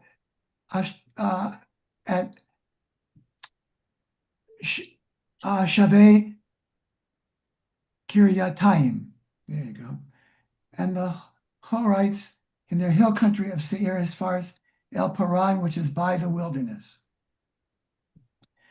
On the way back, they came to Ein Mishpat, which is Kadesh, and subdued all the territory of the Amalekites and also the Amorites who dwell in Chatzatzon Tamar.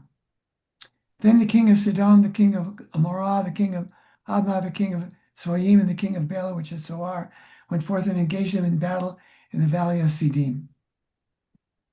King Kedor Omer of Elam, King Tidal of Goyim, King Amraphel of Shinar, King Arioch of Elhasar, 4 kings against those 5. Now the valley of Siddim was dotted with bitumen pits, and the kings of where am I? Sodom and Gomorrah in their flight threw themselves into them, while the rest escaped to the hill country. The invaders seized all the wealth of Sodom and Gomorrah and all their provisions and went their way. They also took Lot, the son of Abram's brother, and his possessions and departed, for he had settled in Sodom. A fugitive brought the news to Abraham, the Hebrew, who was dwelling at the terebinths of Mamre, the Amorite, kinsman of Eshcol and Aner, and these being Abram's allies. When Avram heard his kinsmen had been taken captive, he mustered his retainers, born into his household, numbering 318, and went in pursuit as far as Dan. At night, he and his servants deployed against them and defeated them, and he pursued them as far as Chovah, which is north of Damascus. He brought back all of the possessions. He also brought back his kinsman Lot and his possessions and the women and the rest of the people. When he returned from defeating King Kador Laomer and the kings with him, the king of Sodom came out to meet him in the valley of Shaveh, which is the valley of the king. And King Melchizedek of Shalem brought out bread and wine. He was a priest of God Most High. He blessed him, saying, Blessed be Avram of God Most High, El Elyon, creator of heaven and earth. And blessed be God Most High, who has delivered your foes into your hand. And Avram gave him 1/10 of everything. Then the king of Sodom said to Avram, oh, I didn't finish. Yep. Avram, give me the persons and take the possessions for yourself. But Avram said to the king of Sodom, I swear to the Lord God Most High, creator of heaven and earth, I will not take so much as a thread or a sandal strap of what is yours. You shall not say, it is I who made Avram rich. For me, nothing but what my servants have used up. As for the share of the men who went with me, Aner, Eshkol, and Mamre, let them take their share. All right. Well, thank you, Danny, for doing that. The reason I can't read is because I can't read the English because I need to know what the Hebrew says. And I see you have the same problem. It doesn't make sense to me unless it's in Hebrew. I have a quick question. Were they actually called kings? No. Yeah. Yeah. Is that in the Hebrew? Is that the Melech, yeah. Yeah. Melech? Okay. But they were more like kings of city-states. Yeah. That's why I asked the question, because it just seemed like there would have been another word for them. But yeah, I guess kings. Yeah. Okay. This is another opportunity that raises the question of why do we get all those names? Will they ever show up again? Will there ever be a reason to know them? Often we say when somebody is mentioned by name in the Torah, it's an important thing to register with and see how it connects later on. I don't think any of these kings, other than maybe the king of Sodom, is going to be in any way related to what we're going to follow up with. So it's fascinating that so much space is taken up with these names that are lost in history. Well, that's because in the 5 books, they're briefly mentioned. So there's more to some of these stories. And a lot of that is just identifying the land. Also, I'm not so sure that there are lots in history. I mean, now, as the Sumerian tablets get found, and do a lot of cross-referencing, I haven't done research, but I think in today's day and age, you can just type in these names and see references to these kings and other sources. It's important to reserve that kind of opinion until further research, which I haven't done. But in other areas where I thought something was an obtuse reference, I found that there's a lot more there. Okay. David? Yeah, I had a question about the latter part of line 20, where after the battle, you have Melchizedek blessing Avram, and then in English here, it says Avram gave Melchizedek 1/10 of everything, but in the Hebrew, the subject is indeterminate. It just says he gave him 1/10. And I'm wondering, since Melchizedek was the subject leading into that line, whether it's Melchizedek that's the one that's giving Avram 10%. And the reason I ask that is because after that, the king of Sodom offers to give Avram property as well, because Avram was the one that rallied the troops to win the battle. So I'm wondering if Melchizedek is giving tribute, is giving tribute to Avram, just as the king of Sodom wanted to do. So in the way in a simple reading, without knowing the words of how to describe language, because I don't have that all in me. I think you could read it a couple of different ways, but so go back to line 19. It says 18, Melchizedek, king of Shalem, brought out bread and wine. He was a priest of the God Most High. Who's the God Most High? His God Most High. And blessed him. So who's he blessing? Avram. saying, "Blessed be Avram by God Most High, maker of heaven and earth." And that's very important. Right. It's a recognition, right? And that's one of the places where, there's a recognition. Danny enlightens me on this. I see it. I don't have a sophisticated ability to read this. I have a very simple ability to read it. It's a recognition that the others sometimes see the highness of the Israelites' God, sometimes before the Israelites see. So he says, "Blessed be Avram by God Most High." The blessing comes from God Most High, maker of heaven and earth. That one, not any other one, that one, maker of heaven and earth. "And blessed be God Most High, who has given your foes into your hands." Then Avram gave him a tenth of everything. So But in is the Mo- Hebrew, though, it doesn't say Avram, right? It just says he gave him a tenth of everything. Right. So in my commentary, which I think is the JPS, no, what's it called? The Reform, is it JPS? Yeah, in the Plowed commentary version, which I have the mirror image of in my women's commentary, it does in parentheses say Avram. Okay. So that's that interpretation. Right. And then Arnie, both Arnies have their hands up, and Danny. Who was first? I don't know. Let's go Matan, then Danny, then Arnie.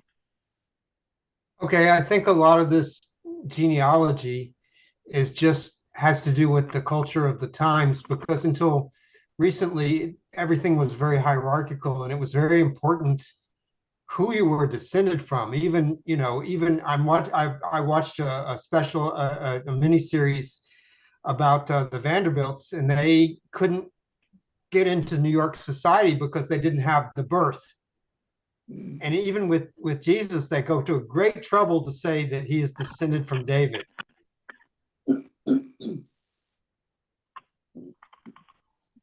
Danny, and then we still Arnie. talk about yichus, by the way. I mean, so two things. One is the verse division does group, and Abram gave him a tenth of everything with the blessing of Melchizedek. So that's one clue. Also, in the Chumash Eitz Chaim, which is our conservative commentary, and there's two parts of the commentary. In the first part, the Pshat is condensed from the JPS commentary, which was like one volume on each book of the Chumash. Anyway, it says, and this commentary is written by Nachum Sarna. Avram gives Melchizedek a tithe of all the spoils of war. A tithe payment to the king is known from Canaanite documents and is listed among the prerogatives of Near Eastern kingship in 1 Samuel chapter 8. So he must have been probably, I don't know what the territories were of these, but maybe Abraham was living in Melchizedek's, territory. And but Shalem is also associated with Yerushalayim. And I'm living in Portland now, where the capital is Salem. So, but anyway, so that the tenth might have just been what his due was. Arnie? So a couple of things. Does Melchizedek translate to righteous king? So I'm just trying to get context here.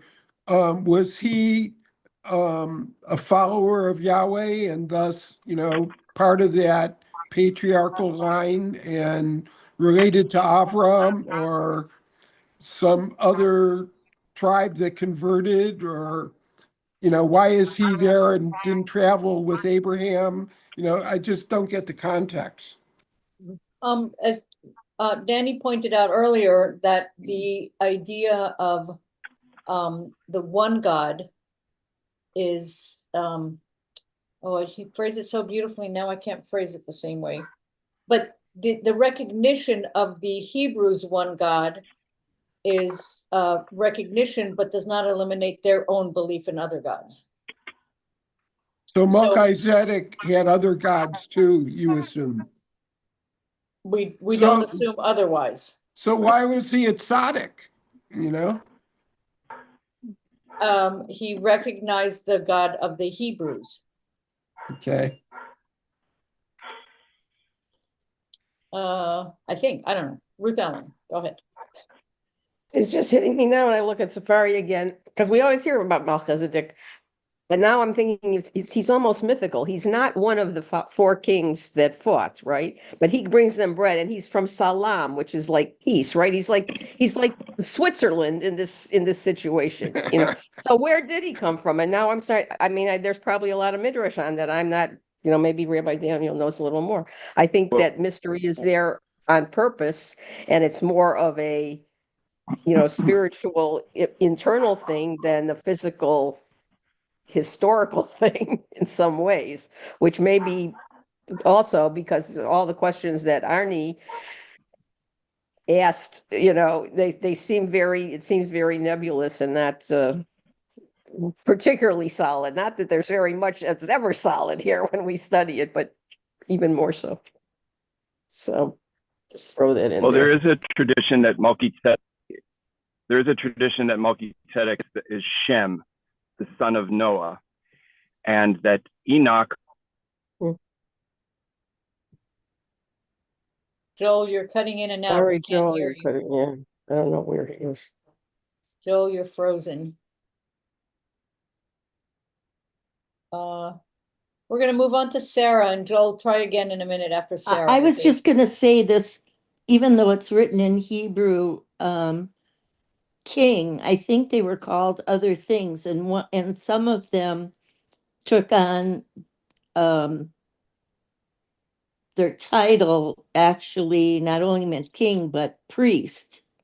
Hmm. And so, you know, I don't know if that's what he's just referring to that Shem, the son of Noah, but I think he was considered a priest, and so he was the king of Salem, right? You said Yeah, yeah. Yeah. Shalem is what the Shalem, yeah. Yeah. So I think he was considered as almost some sort of a god.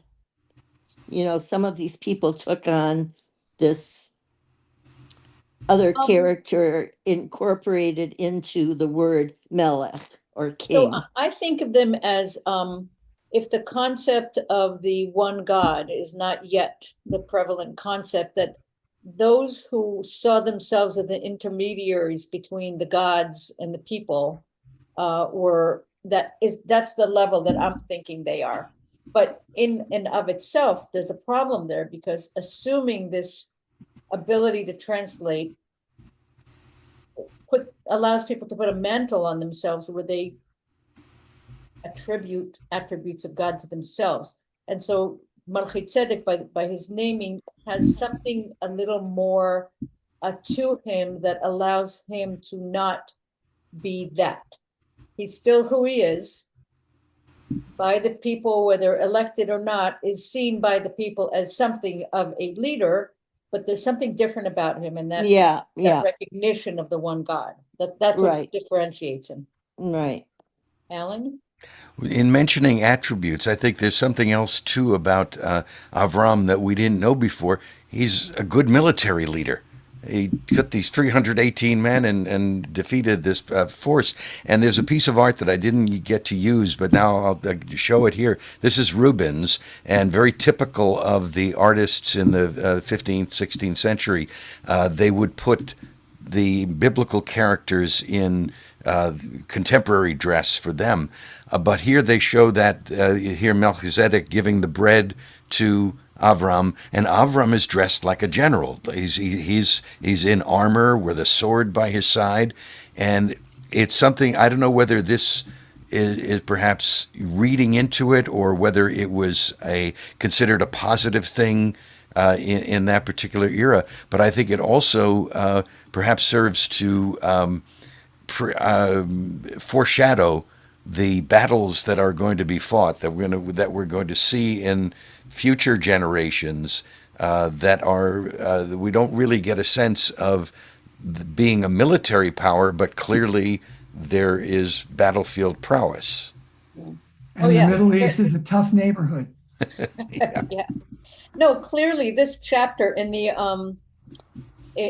summary that I read, this chapter was just called Avram as warrior hero.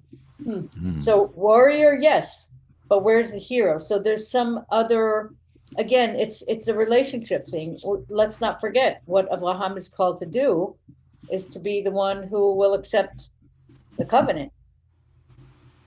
Right? So there's a process he's going through even as he is in battle. That's what we're supposed to, I think, see is the characteristics that he carries with him even yet while he's in battle. And what you do with the spoils of war, all that, because we have lots of rules about that later on, but here there's something that gives us an opening to understanding that, like the idea of tithing, right?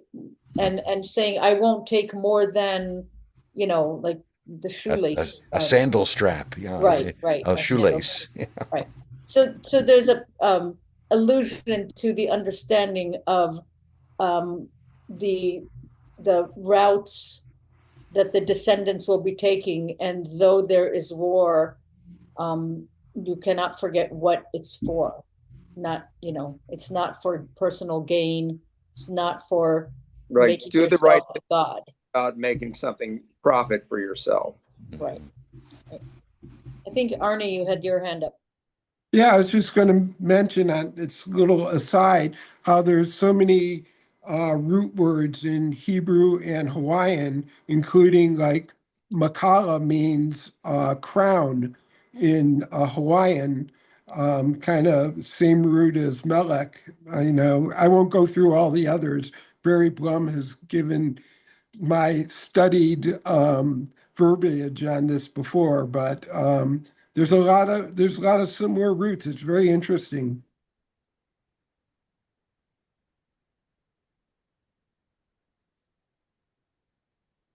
Did someone else have their hand up?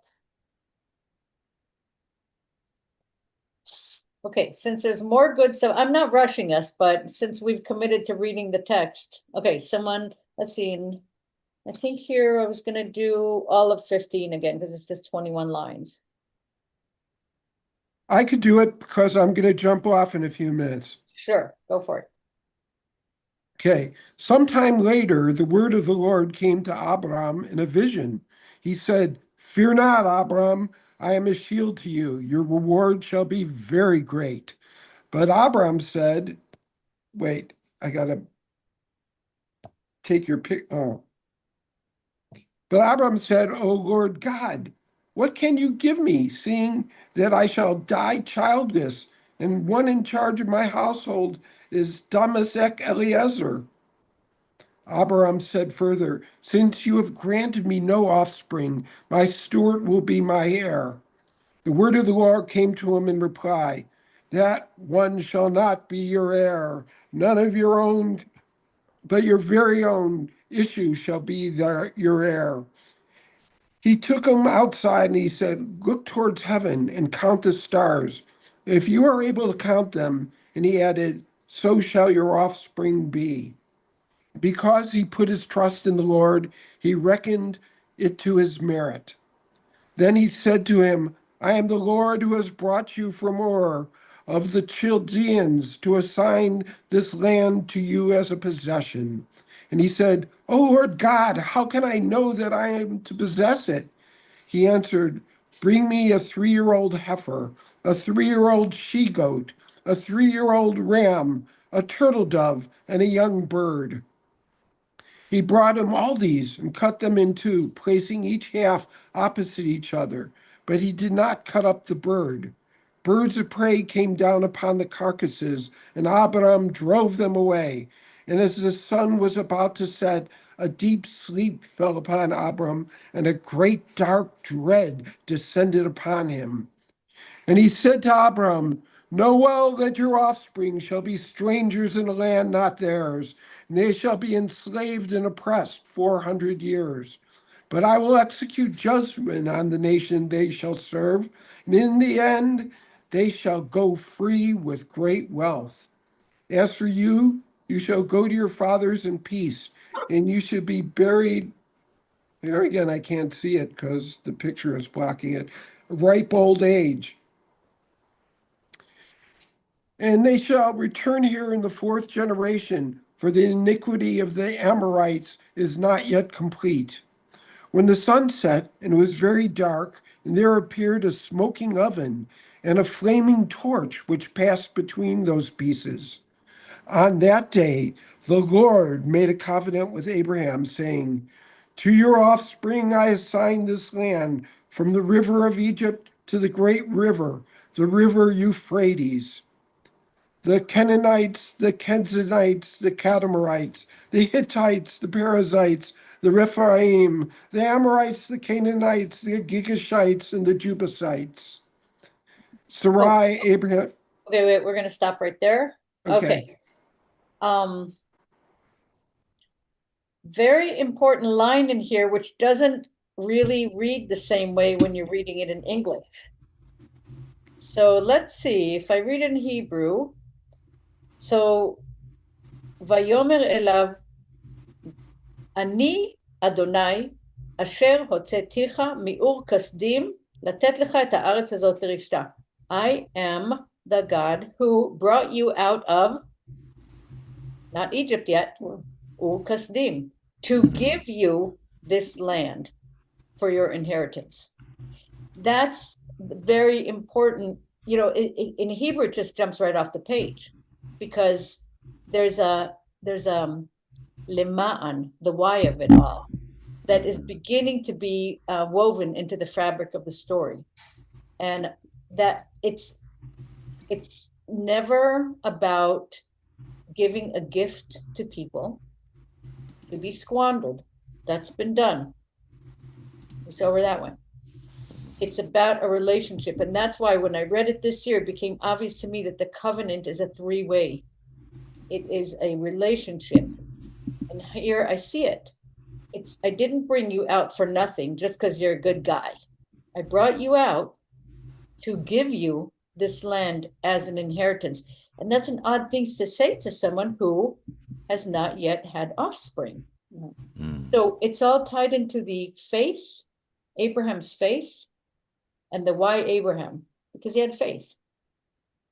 And that's a beginning. This is a fabric that's being woven right now. I'm seeing it differently this year because the misunderstanding, the age-old misunderstanding that has led to more anti-Semitism than I can think of, this idea of chosenness, it's about a relationship.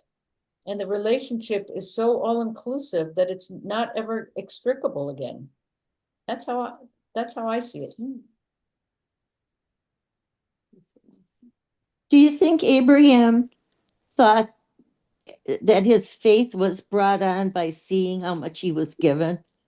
You know, he could see his wealth just growing and growing and growing. I'm just wondering if he thought, why is this happening to me? There's got to be offspring somewhere here to inherit this. Because I mean, that's, don't you think that his faith at the very beginning, per Ruth Ellen again, he was given a choice of whether he was going to accept God's offer to show him something, and he decided to do it. That was his faith there, and it never has wavered. Yeah. I think it didn't waver, but I also think it increased as he saw this being manifest, this idea being manifest, because once he became monotheistic, he probably couldn't stay where he was because people wouldn't accept it, and therefore they wouldn't accept him. So there must have been something that kicked his butt out of there that made him want to leave and go somewhere else. And then, so I think that was faith, because it says clearly that a prophet is never accepted in his own hometown, basically. It's almost like he had to be a mover, a nomad, to become a monotheist. No, I think he became a monotheist, and that made him become I don't know what he was, The reason I said that is, if you go by what I had said earlier, where, people all understood that their God was God. They believed in their God. They They believed that other people had their gods too, but by him moving around, he was moving from one environment that their God was their God to another environment that their God was their God, including Egypt, where the Pharaoh was God. But Abraham was carrying this with him the whole time. Right. Right. But I'm just saying that he probably couldn't, because he knew differently and he carried that with him. That doesn't mean that he could stay in one place. He probably wasn't accepted where he initially started out. Especially, it was, well, we questioned whether his father was really making idols, but that's the general thought, right? That was When his he came father's back from business. Egypt, he came back strong enough to actually muster an armed forces of 318 to go get Lot. Yeah, so I'm saying that You have money, because you've got people, and you've got soldiers or people that you can pay to act in your behalf.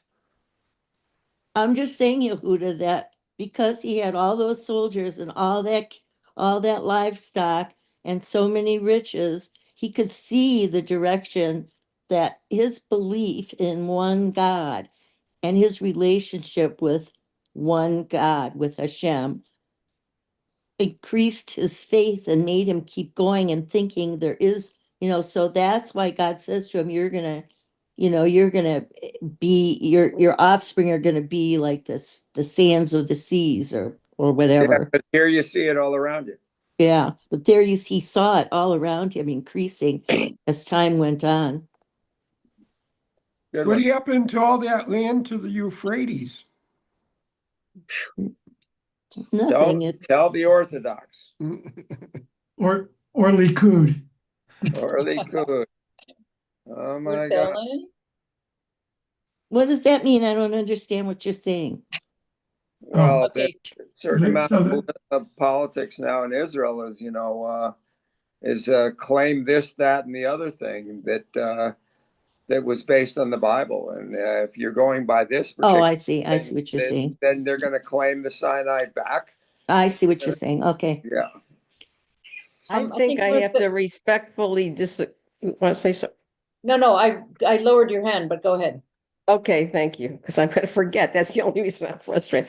I respectfully disagree because I think these things are turned around. Avram became the father of our family because he had insight. He could see, he knew. He didn't have to say, oh, the riches means Hashem is there. He talked directly to Hashem. And there's the whole notion, he saw the wealth as a tool. It's that whole adage, which everybody gets wrong. It is the love of money that is the root of all evil, not the resources itself. He didn't need that, but that's what Hashem had promised. And the fact of the matter is, this is the whole thing about how you want to live in the heavens and you want to have faith and all that, but you got to survive as well. Secondly, I don't think he was not purposefully a nomad. He was shown the lands. He went there. Then there was a famine. They don't tell us a lot about that. But these, I think we have to take them as allegories. They're all stories about coming up against conflicts. In a time of conflict, you have to make a choice. You can go the easy route. You can succumb to the people around you. You can placate a pharaoh if you think he's going to kill you for your wife and all that. But ultimately, what made him the right guy and then put through all these tests is that stuff didn't matter because his covenant with his God was paramount to everything. And all the rest was either just a tool to promote that or some gravy, And all right, now I lost it. All right, I'll stop because I forgot the next thing that I was So going to say. basically, I think that there's a contrast between what you're saying and what Sarah's saying. Right. Yeah. That's Because what you're saying in effect was, I'm going to say this wrong, but blind faith carried him forward, versus Sarah saying, well, the manifestation of it drove itself. Well, it wasn't just blind faith. That's the difference with us and with Moshe. Moshe is I think Abraham and Moshe is like the reincarnation of Abraham in a little, because they did speak directly with Hashem. He didn't have to have the proof of having all these cattle because he talked to God. Did he not, Rabbi Pressman? Am I wrong? Or that's how we interpret it? Again, these are like trying to make it understandable to our physical selves how relationships occur, short of language. But the other thing is, the other big concept, though, that's partly because of what Aviva said, how she's looking at it differently. And Sarah and I had a conversation last time that to me, it's sort of like a rationalization, the idea of why the Eretz Israel is so important. I know what you're trying to say, Aviva, and it helps explain why that particular piece of land is so important and why it's created all this havoc and still is for all these years. Whereas I'm saying is the covenant between us and Hashem, we've sustained ourselves without that land directly for thousands of years. I don't know that you could add the land in as an equal partner in this covenant. It's the terms of the covenant, because Hashem said from the beginning, this is the land that I will show you. And that's the big thing. And I think especially we Jews in the diaspora are dealing with now, because does there need to be a homeland for the Jews to survive in the world? Probably. Does it specifically have to be that land? If we didn't have this Bible, this presumed word of God, and here we can go about talking about, can you be a practicing Jew if you don't believe in God and all that? Can we take all that literally? And could we, if we broadened our definition of what that or narrowed that definition of what that covenant meant vis-a-vis its relationship to this particular spot of land, could we come to a more peaceful time right now? That I know we don't like to get political or whatever, but as we've been saying all along, seems to be everything's talking in biblical proportions. Thank you. I have a number of hands up. I think we'll go Alan, Danny, and then Judy. Well, I didn't want to go here specifically, but what Ruth Ellen just said, I think it begs the question, what is more important, the faith or the land? And that's something for another discussion. But in what was just read, I had a concern about that sort of almost a pagan ritual of laying out the bodies and having something happen that will prove the right. And it's like casting stones, the sort of thing that we've been told later in the Torah is forbidden. But the point that I really wanted to get to was, what was the point of foretelling the slavery in Egypt? It didn't say Egypt, just in another land. I realize that, but we're going to get examples of Avram negotiating with God about things. So why doesn't he say, wait a minute, you're God, you can stop that from happening? Why do we have to go through that? Why tell me now you're going to have all this great, these descendants who are going to be numerous as the stars, but they're going to be treated like hell, and you're going to have to live with it? Because God does not dictate what humans do. We talked about that with Noah. God does not, the freedom of will of humans is beyond. The horribleness of natural events are attributed to God. The horribleness is how people react to them and how people treat each other after a horrible event. That's the measure. I didn't mean to speak out of turn. Danny, then Judy, then Yehuda. So two things real fast.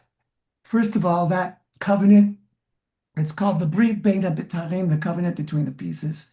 This was we now know from modern discoveries of the culture of the ancient Near East, this was how you made a covenant or a treaty. It was a symbolic saying, if I break the treaty, may I become like these critters, cut in half. So it's in a way, it's a secular, it's not a sacrifice. It's a secular legal process or ritual. And so again, this is one of those things that might very well have been recognizable to people 3,000 years ago, and probably wasn't recognizable for a long time. But now that we have what we've learned about the cultures of the ancient Near East, thanks to over 100 years of archaeology and finding cuneiform and everything. That's what it means. The second thing I wanted to mention is there's this one verse, verse 6, V'hemin b'Adonai v'achshaveha lo tzedakah. And because he put his trust in the Lord, he reckoned it to him as righteousness. This verse is a huge dividing line between Judaism and Christianity, because they read Hamin as believed, and they say that, you know, it's all about belief in God, not works. It's faith. Right. And so, but Hamin here is in modern Hebrew, emunah can be faith, but in pre-modern Hebrew, emunah is trust, or trust, worthiness. And so, and why is he reckoned to him as righteousness? Because Abraham has every reason not to trust in that promise. His wife is still barren. He's had a bunch of tsuris, right? He's a landless person and dependent to some degree on the goodwill of these various kingdoms around him, which comes up again and again, including when he has to buy a grave. So it's the matter of trusting in God in sort of in the long run. And maybe, I just thought of this right now, so take it for that worth. Maybe even the prediction of they'll be in the land, but you'll come out, is kind of an inoculation, maybe of this tradition being held on. Yeah, we're here, and we're here for a long time, but we still have the promise of God. But at any rate, I'm done. I'm going to call on Judy because I keep putting her hand down by mistake. So Judy and then Yehuda. I just had a small point in response to Ruth Allen.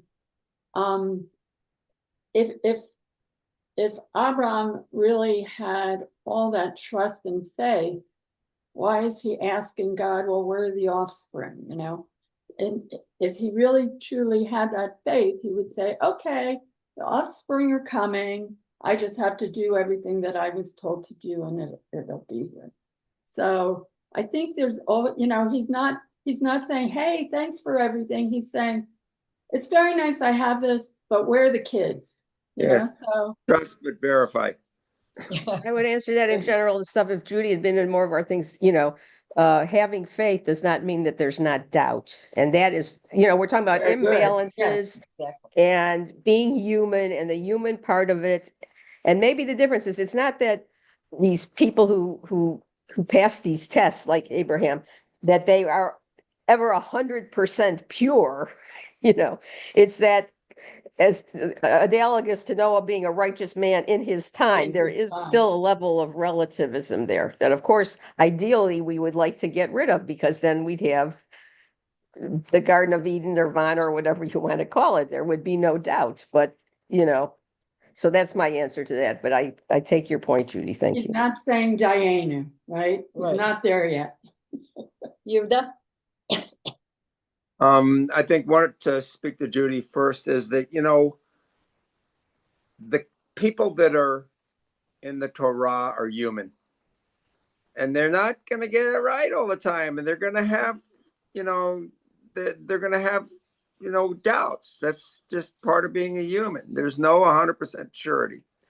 The point that I wanted to make was to throw out that maybe the whole concept, the three parts that Aviva mentions, the third being the land, maybe the land itself can also be considered a metaphor versus Israel. That because we have to treat the land everywhere in the world with reverence. And if we don't, the whole world goes down. And I think that we as Jews would probably do ourselves better if we looked at this concept of the land in many more ways that include the metaphor of the land versus the land of Israel. Yeah.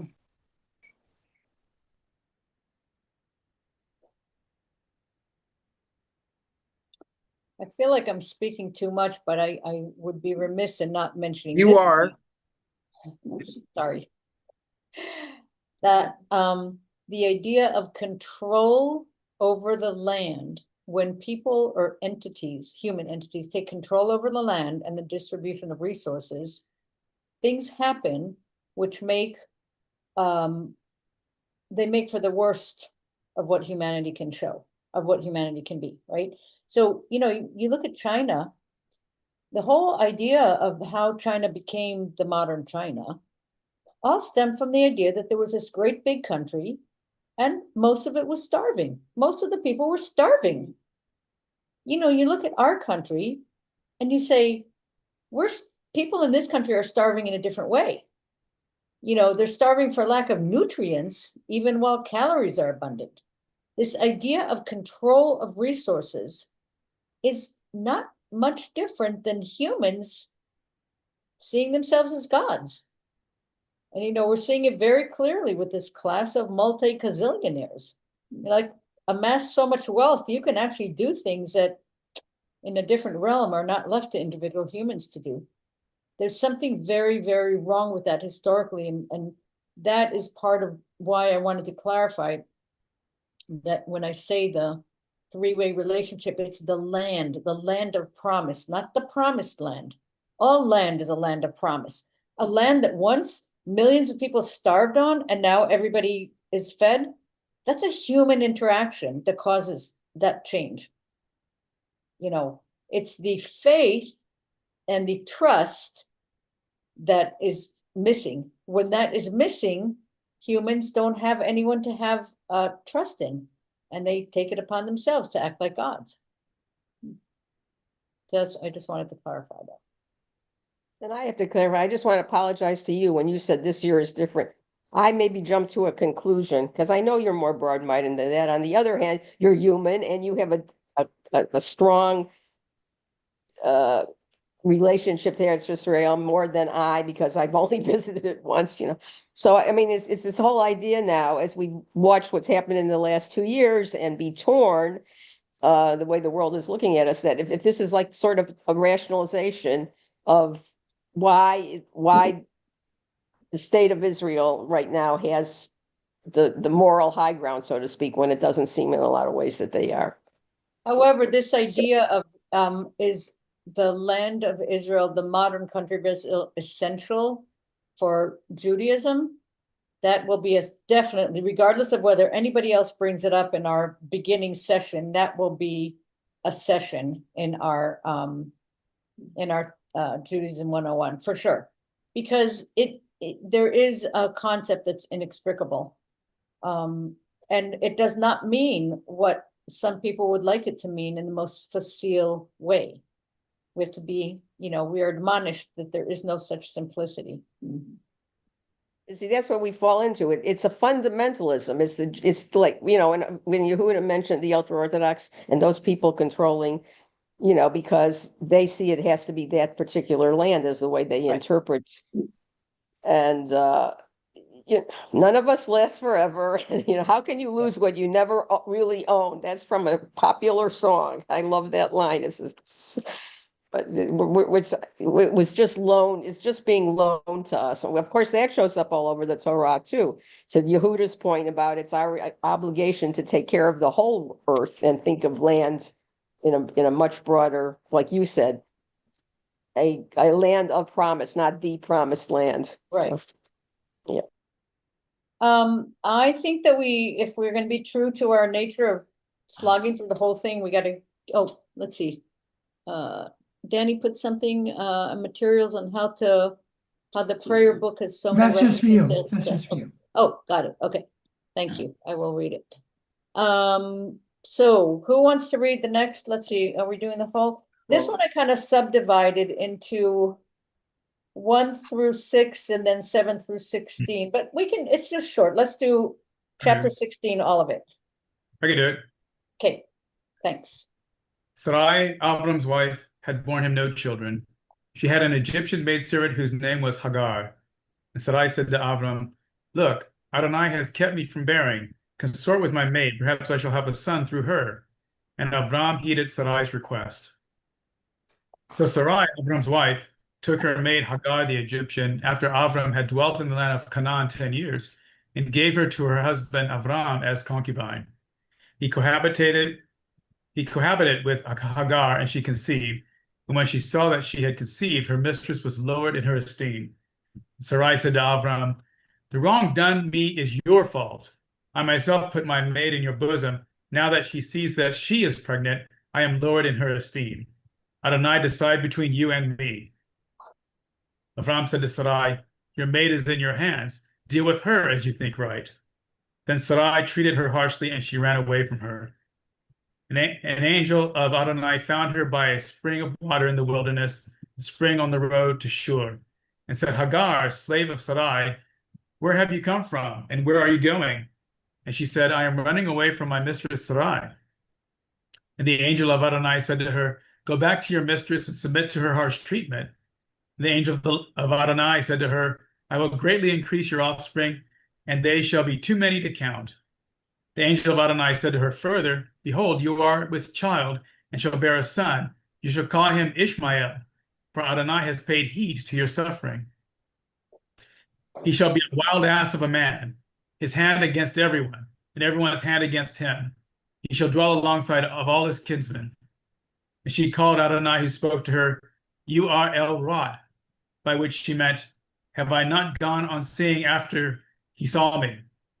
Therefore the well is called Be'er Lahai Roi. It is between Kadesh and Berev. Hagar bore a son to Avram, and Avram gave the son that Hagar bore him the name Ishmael. Avram was 86 years old when Hagar bore Ishmael to Avram.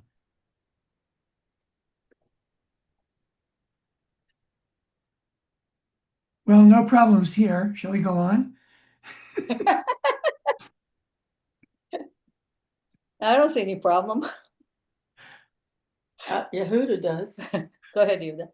So it's not like either Avram or Sarai asked Hagar if she was really interested in this. Not cool at all. And for Hagar to show some resentment out of the whole situation seems a naturally human thing to do. Hagar is treated so poorly throughout everything that she's involved with. And I don't know if you remember, a couple of years ago, I wrote a sermon for High Holy Days about this relationship where, Hagar and Hagar are the same. Hagar is the stranger, and Hagar also represents Egypt. It's thought that, in Midrash that she was a daughter, I believe, of the Pharaoh. And for our forefather and mother to treat this stranger so poorly, when it says 36 times in the Torah of how we're supposed to treat the stranger among us, remember Egypt, the one from Egypt, no less, is just very upsetting. And it's good because it sort of shows that these people are not pure people. They show all the worst traits of human beings and still move forward and try and make the best life. So back to Hebrew, the term for Hagar is Shifcha. In all the ways that people are without agency, that's one of the lower. It's below slave. And she belongs, thank you. Shifcha, right? An Egyptian maidservant, but Shifcha is lower than slave. There's something very, very lowly about Hagar, and she is there for Sarai's use. No justification there, but historically that's what it means. Now, she thought of a good use for her.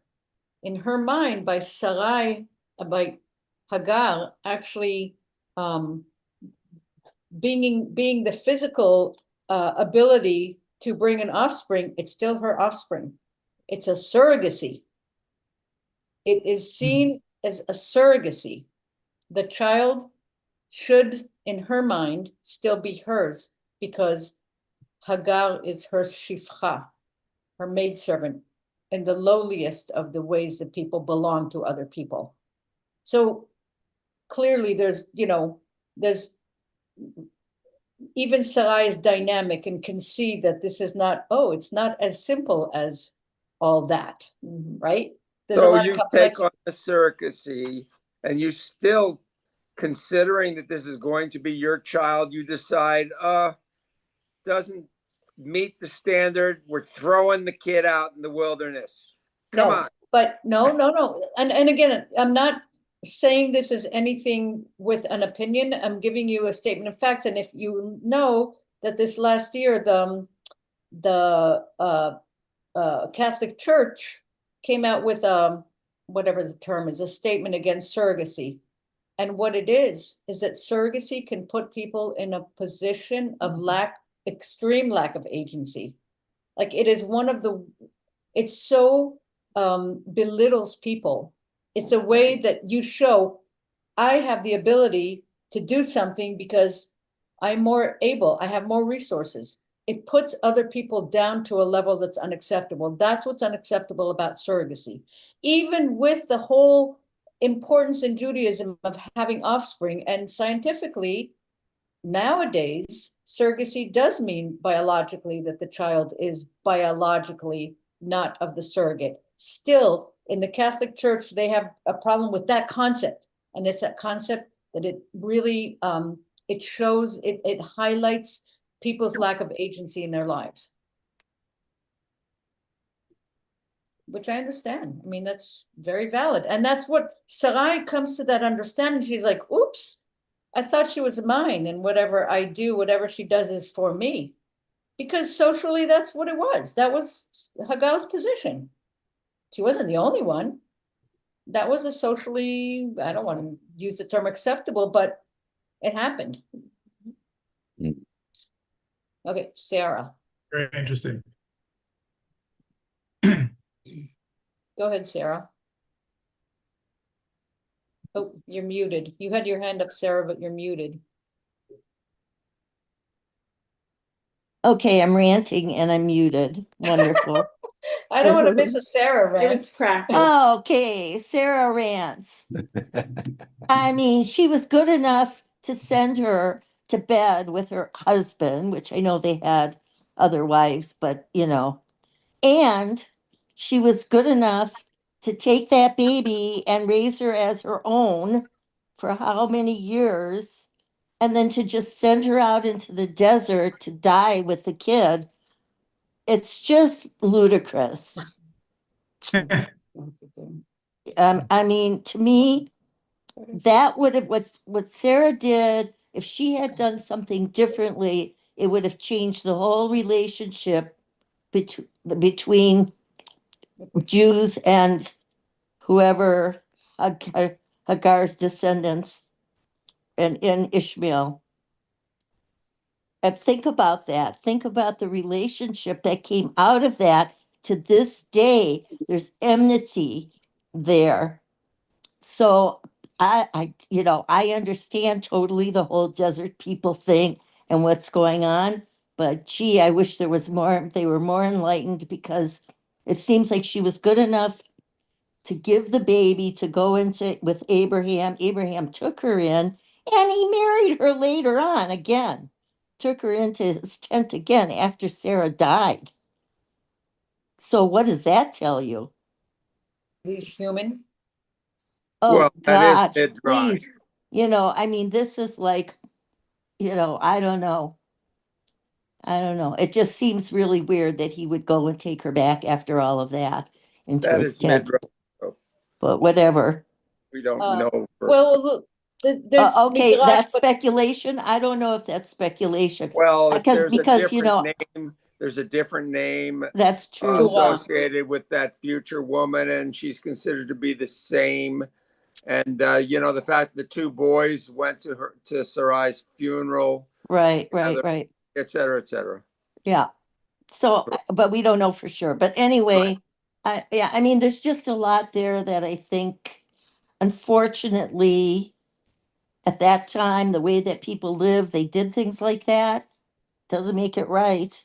And I No. think there's been enmity all the way to, think about how far, how long. I mean, we just fought another, it's still not over, the war in Israel and the Middle East. Still doing it today. That's how long it's taken on. And, you know, uh, anyway, I'm done. My I rant have is over. The rant is over. in this order, Matan, Alan, Ruth Ellen, and Danny. Hands and go up. Oh, and I Craig.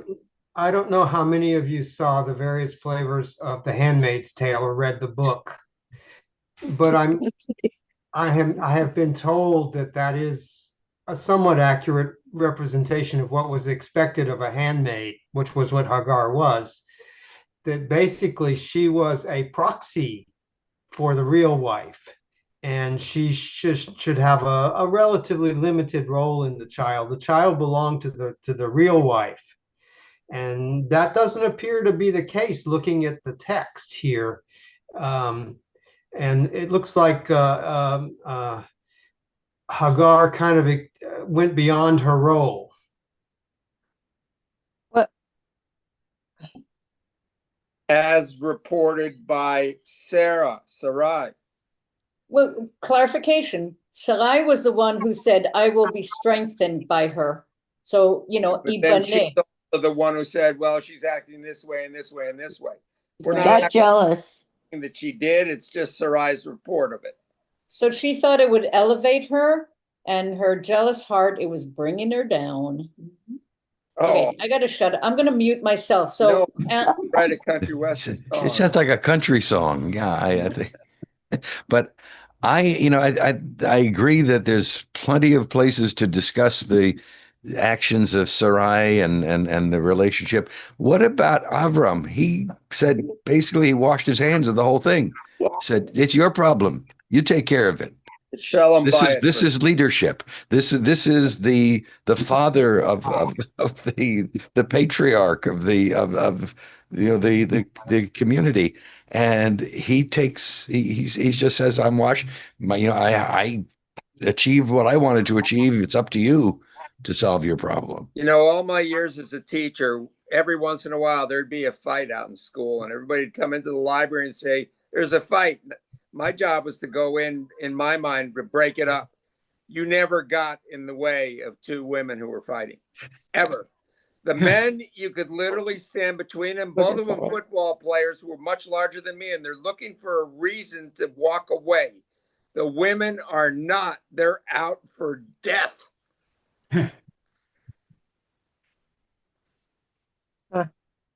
Well, I have to say, Yehuda, I broke up plenty of fights between girls. Well, you could, but as including a man, my own daughter, at my own school where I was teaching at, with Pumehana, who was the head titta of the school. So I mean, okay. Dangerous. As Yuda pointed out, you could because you're a woman, Sarah. Yep. Yeah. All right, Danny, and then somewhere Ruth Ellen and Craig, and I've lost track, but speak up. I had my hands up. No. I didn't have my... Oh, yeah. Yeah, Ruth Ellen was, I think, before me. Okay. Go ahead, Ruth Ellen. Okay, thank you, Rabbi. Unless jump in if yours is more pressing on top, because I am going back a little bit. Every year we have this problem with this section, I think, to the degree that we take this story literally. But it gives a lot of problems to me, who believes in free choice and free will, and that we always had choice, but yet how could, for example, Avram be told that your descendants are going to be in slavery all those years, and so on and so forth. And is there some fate involved in the actions humans take? So I try to reconcile all of that. But number one, first is, if we take this story literally, then it's chronologically. This explains why there was enmity later between these nations. But maybe if it was written after the fact, this was an explanation given so that people could understand why there was enmity between the cousin, the half brothers and the nations that followed. In other words, this is the effect, not the cause, so that each side could rationalize their point of view. And then the fact that maybe there is free will. There's always free will, but because God is omniscient, he didn't control the fact that the Jews were going to end up going to Egypt and be in slavery for 4 years. But because of the choices that the Jews and the Egyptians and all human beings made, that's what ultimately ensued. But Hashem could know that because he could see into the future specifically. So that's the way I can reconcile the fact that these bad things happen. And most people say, well, how could God let it happen? But God didn't let it happen. It was human beings' choices that caused these things to happen. But then sometimes the way we read it is it's written down here as our legacy, with a lot of room for interpretation over thousands of years, obviously. And so people tend to look at it chronologically and say, well, this is what historically happened. So this explains why people treat, what's happening now. But no, human beings did things, and then they wanted to find an understanding that they could tell their children, why did it happen? And they told these stories to make it make sense. I think That's Craig, did you have your hand up? I did. Thank Okay. you. It's just fascinating to me, not as familiar with this as most of you guys. It's sort of our origin story. And as we wrestle with America's origin story and original sin, we have to deal with this and the hatred that other people have mentioned. We can turn to the, constitution of Hamas or any radical Islamic group, and they hate not just Israel, but the Jews in general. But you look at the Torah and how harsh it is against Ishmael, Hagar, who are revered in Islam as their all-time greats, right? Ishmael, they perceive was the one who was sacrificed or almost sacrificed by Abraham. And Hagar was a wonderful wife to Abraham. And this timeline is so fascinating, as we discussed with, the binding and Isaac being a lot older, that I realized it appears Ishmael was 16 or 17 when he was cast out as a wild ass, which is, that's when boys are like that. But, and then also commanding Hagar to return to Sarah for harsh punishment, and that's out of the mouth of God, so to speak. So, I mean, this is tough stuff to deal with, almost saying that the Jews are superior. And I can understand why Islam says, well, that part of the Torah is doctored, because they don't like it. And I understand why. Danny? So just first of all, quickly, Alan's point about Abraham kind of wimping out here, the Midrash makes the same point. They're critical of Abraham for that. So, Yeah. So what I want to say is the whole cultural context of this is a reminder that we're talking about a galaxy long ago and far away, Yeah. a very, very different culture that if we try to hold it to our 21st century standards, it's just, that's just, it makes us feel good, but it's just, not a realistic assessment of what's going on here. At the same time, this is an example of how many times the Bible, Torah in particular, problematizes these things, especially when it comes to the role of women. Yeah, women are subservient, but almost every woman we can think of subverts the patriarchy in some form or another. And in this case, God intervenes on the side of Hagar. Yep, sure does. And I saw in our commentary that this is the first time in the Torah that God speaks to a woman. That's no small thing. So, yeah, this is troubling, and they were bad in those days because they weren't 21st century liberals. Shame on them. But at the same time, there is a critique here of a lot of what happens here. And God makes a similar kind of covenant promise to Hagar and Ishmael.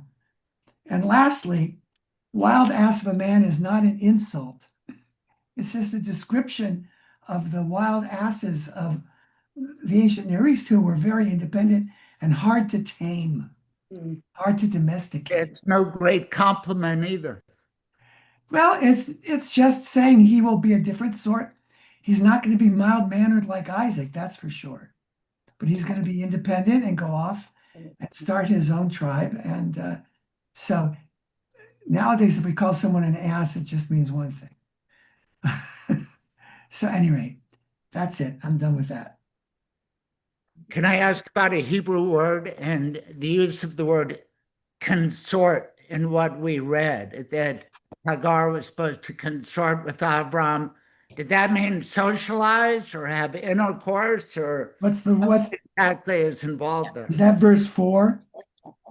Yes, where it says consort, because isn't that a concept for like Oh, I see. That's verse 2. as consorts? Bona. Yeah. It says bona. Come to. I think it means sexually consort, Yeah. right? Yeah, and also verse 4, the They abode would have said, Hagar. used to say that she would go lay with him or something like that, or know It him, means- right? It's all. It means intercourse. Yeah. Bona, is that a pun? No. Yeah. There are no puns in Hebrew, just about. It's so serious. But And I it do want to doesn't point out, I just in Genesis 3:13, it says, and God then said to the woman, what is this that you have done? So God spoke to Eve, the woman. She was the first. All right. Hagar's the second, though. That's pretty good.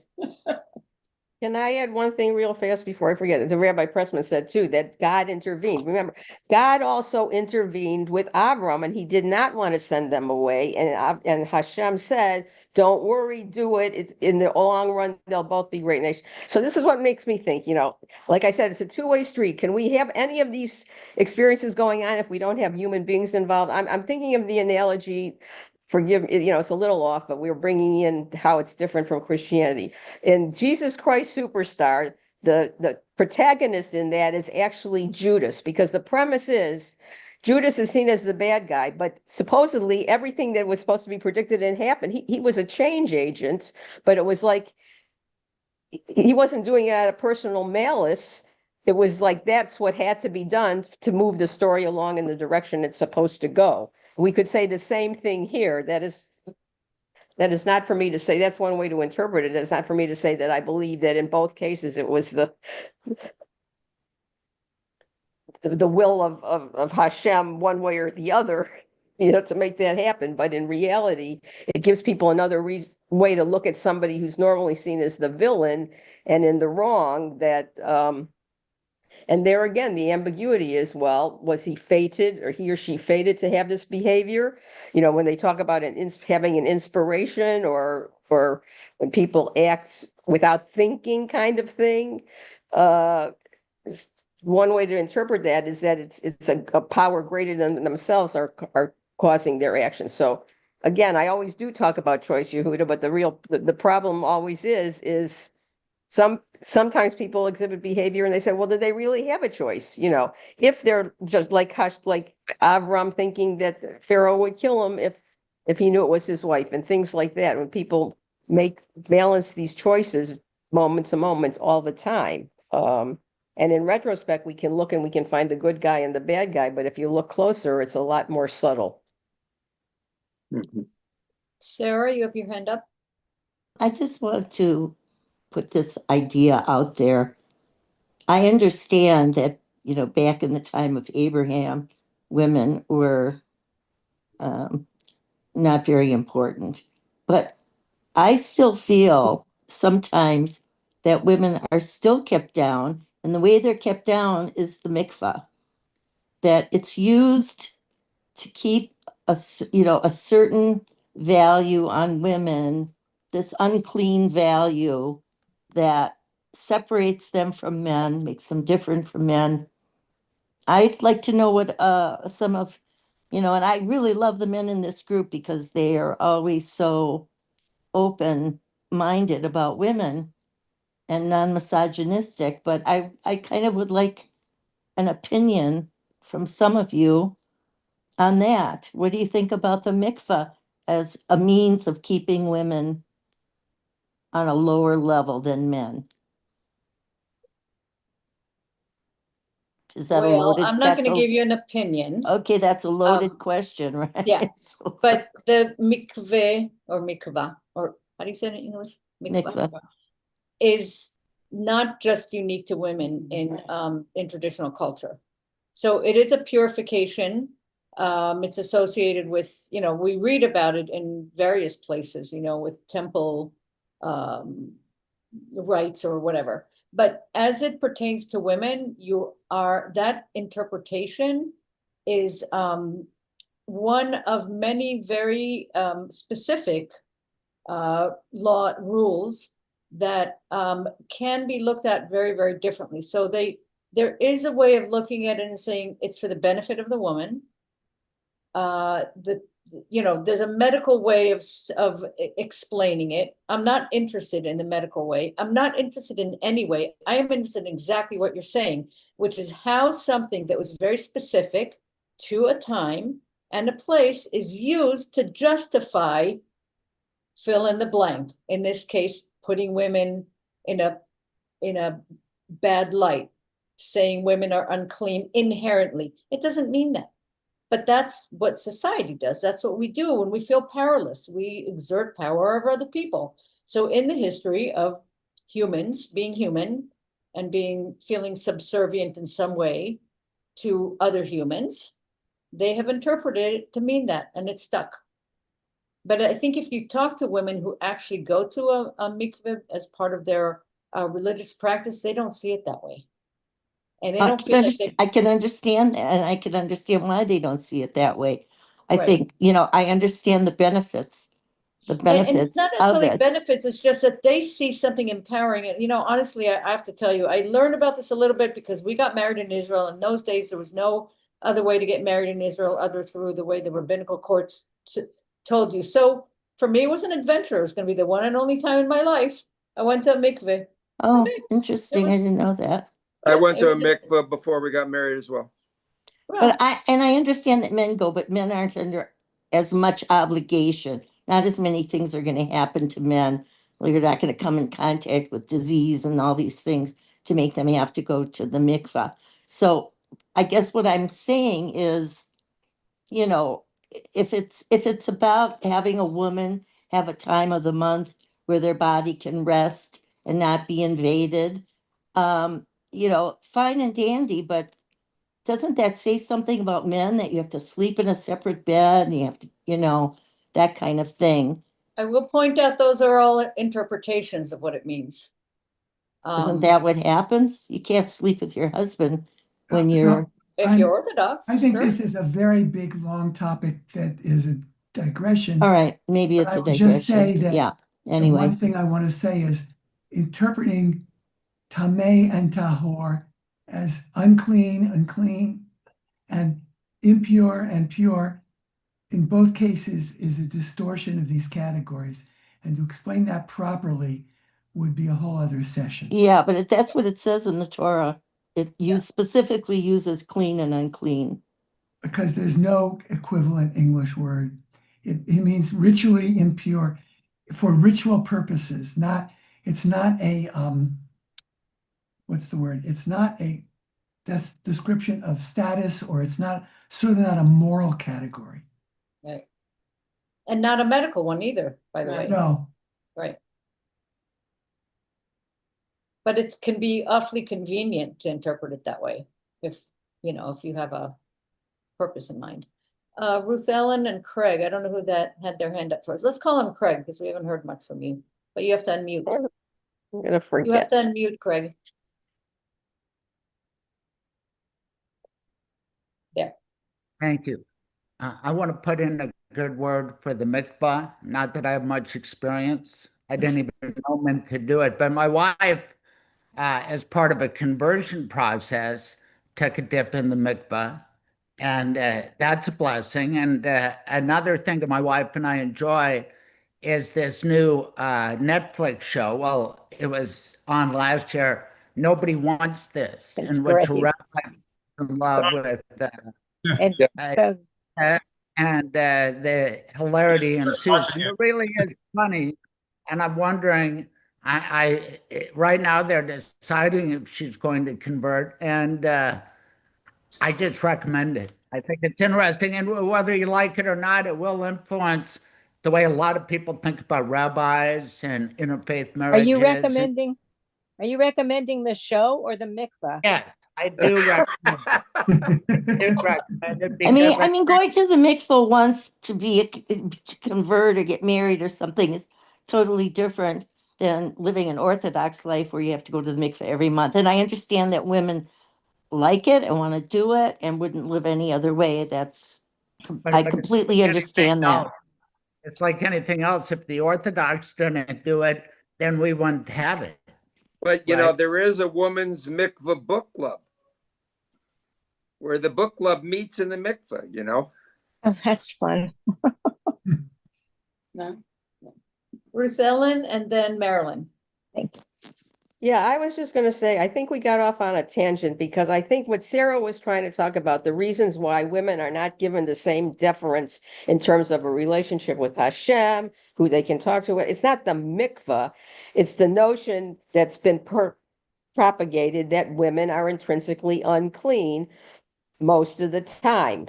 That's the problem. Now, this is what I want to ask Rabbi Pressman. Did that not all come out of the notion that because Eve ate of the apple and gave it, the fact that creation had to happen with pain and the way it physically happens, it creates all this blood and everything. So to that degree, that's sort of like the mark on Eve that we have all the females have inherited down to the earth. That's their excuse. I'm not saying it's right either. I'm more to Aviva's the point. short answer to that, the short answer is no. Okay. You're wrong. Okay. But you said it was such I'll a just- long answer. So slightly longer is the ritual purity stuff all has to do with the boundary between life and death. Blood, semen, menstrual discharge, dead bodies. These are all things that can seminal discharge. These are all things that would require a person to go to the mikveh.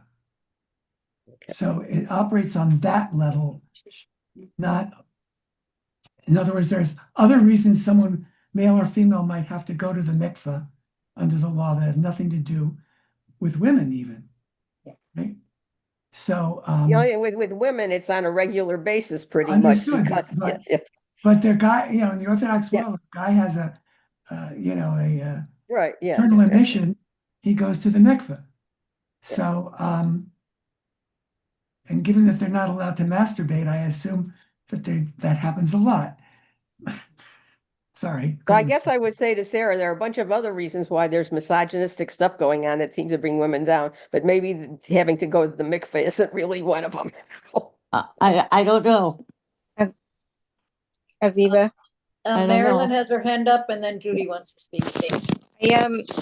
I was thinking about when we had the Shabbaton here in Kona back, I don't know, was it 15 years ago or something like that? We all went to a mikvah at King Cam Beach, and that was for both men and women. In fact, the rabbi came, everybody came. I mean, anybody who wanted to did, and it was inclusive of both genders. Oh, but wait a minute. The women went to one side and the men went to the. Were Oh, yes, you I there? was there. I was there too. Well, the women were on one and that. Okay, We Marilyn. were all at King Cam Beach. We were That's all correct. together. is No, my we were recollection. not. I'm sorry, but your memory has failed you. I was there. The women went to one side of the beach, the men went to the other. And I was shocked at that because it was so reformed. Which side of the beach do you recall going to? I think We the just women were on walked the. in front of King Cam Beach. We all just walked into the water. right there, I believe including not. Avram. I believe not. I disagree with that. Well, let's hear what Judy has to say. Go ahead, Judy. I was stuck back at the hotel waiting to register people. I never got to do that mikvah. But you had something else you want to say. Yes. I'm just sharing this. I have multiple friends who are Chabadniks, and I've asked them this question, and well, not about the mikvah, but about women and why do they separate us, and we can't touch the Torah and things like that. Their explanation to me was that women have elevated souls and men are more like the dust, like we were saying, dust versus the stars. So we distract the men from being able to elevate their souls. All right. I'm just sharing it just to maybe that is not what they were thinking, when Hagar was banished and all this stuff, but I'm just sharing that. Yeah. Yeah. I've never heard that before. The thing of it is why isn't that a man problem? Why is that a woman We've all problem? heard that. We've all heard that answer, but it should be the man who I'm gonna restrains jump in and himself. say it is not true. A Torah cannot be made tameh. So that whole part of it is. There you go. And just remember Chabad, somebody once asked Rabbi Shach, what religion is most like Judaism, and he said Chabad. So they have a lot of, Shach represent a whole other group of problems, believe me. But the point is that Chabad and Hasidim in general have many things that they've developed that are different. I'm not going to say better or worse, but are unique to them. And yes, that's fair. Not generalizable to Judaism. And let's just say that the word reaction and reactionary fit into that, because there was a time and place, and the rise of Hasidism was definitely in reaction to other things going on. So again, in a time and place, not for all time, not for all understanding, but in the time and place, they felt strongly that things were necessary in order to preserve the, whatever they did in the time and place where they lived. Hiding in the forest. Yes. Well, yeah, or, in reaction to the rise of Reform Judaism, for example, there was a context to their tightening down and differentiating and going inward. Right. So, yeah. We have one more chapter. If we want to speed read through it, if someone hasn't read, we're going to read all of 17.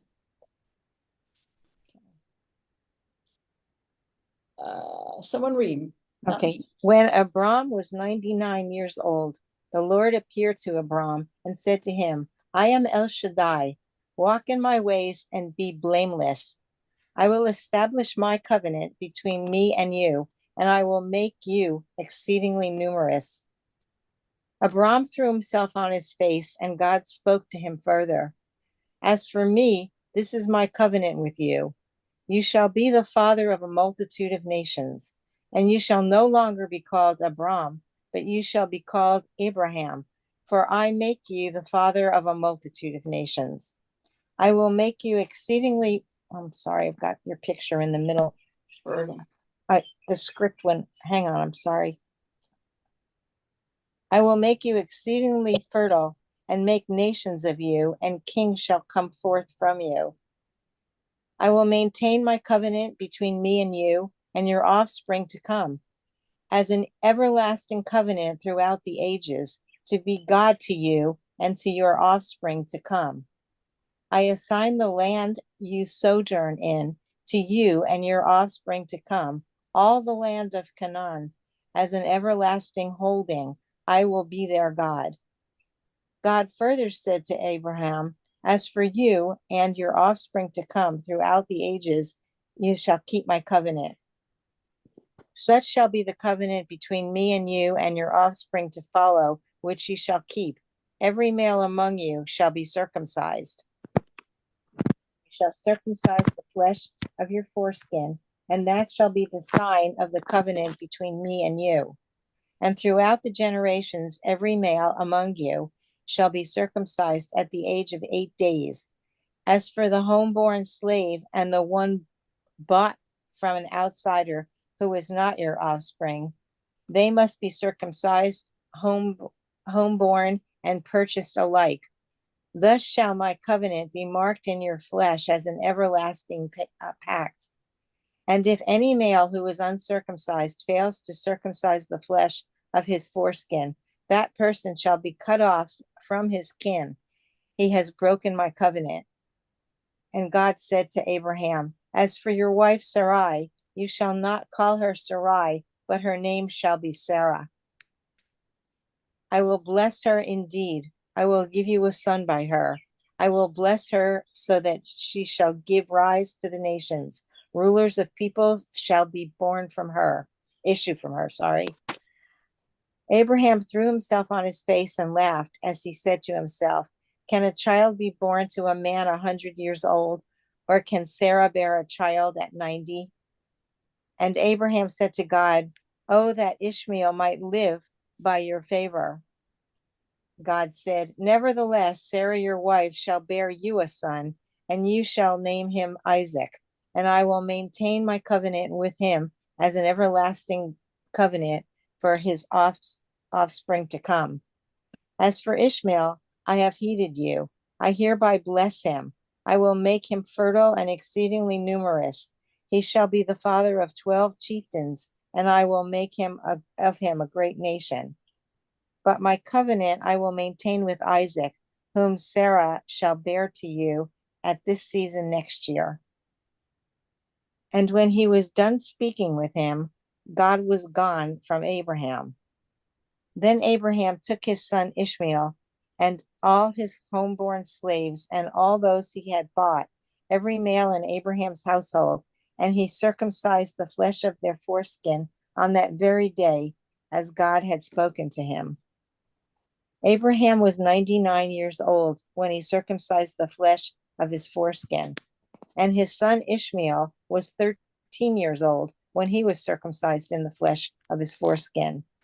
Thus Abraham and his son Ishmael were circumcised on that very day. And all his household, his homeborn slaves, and those that had been bought from outsiders were circumcised with him. A real bonding experience I'll say. for your bar mitzvah.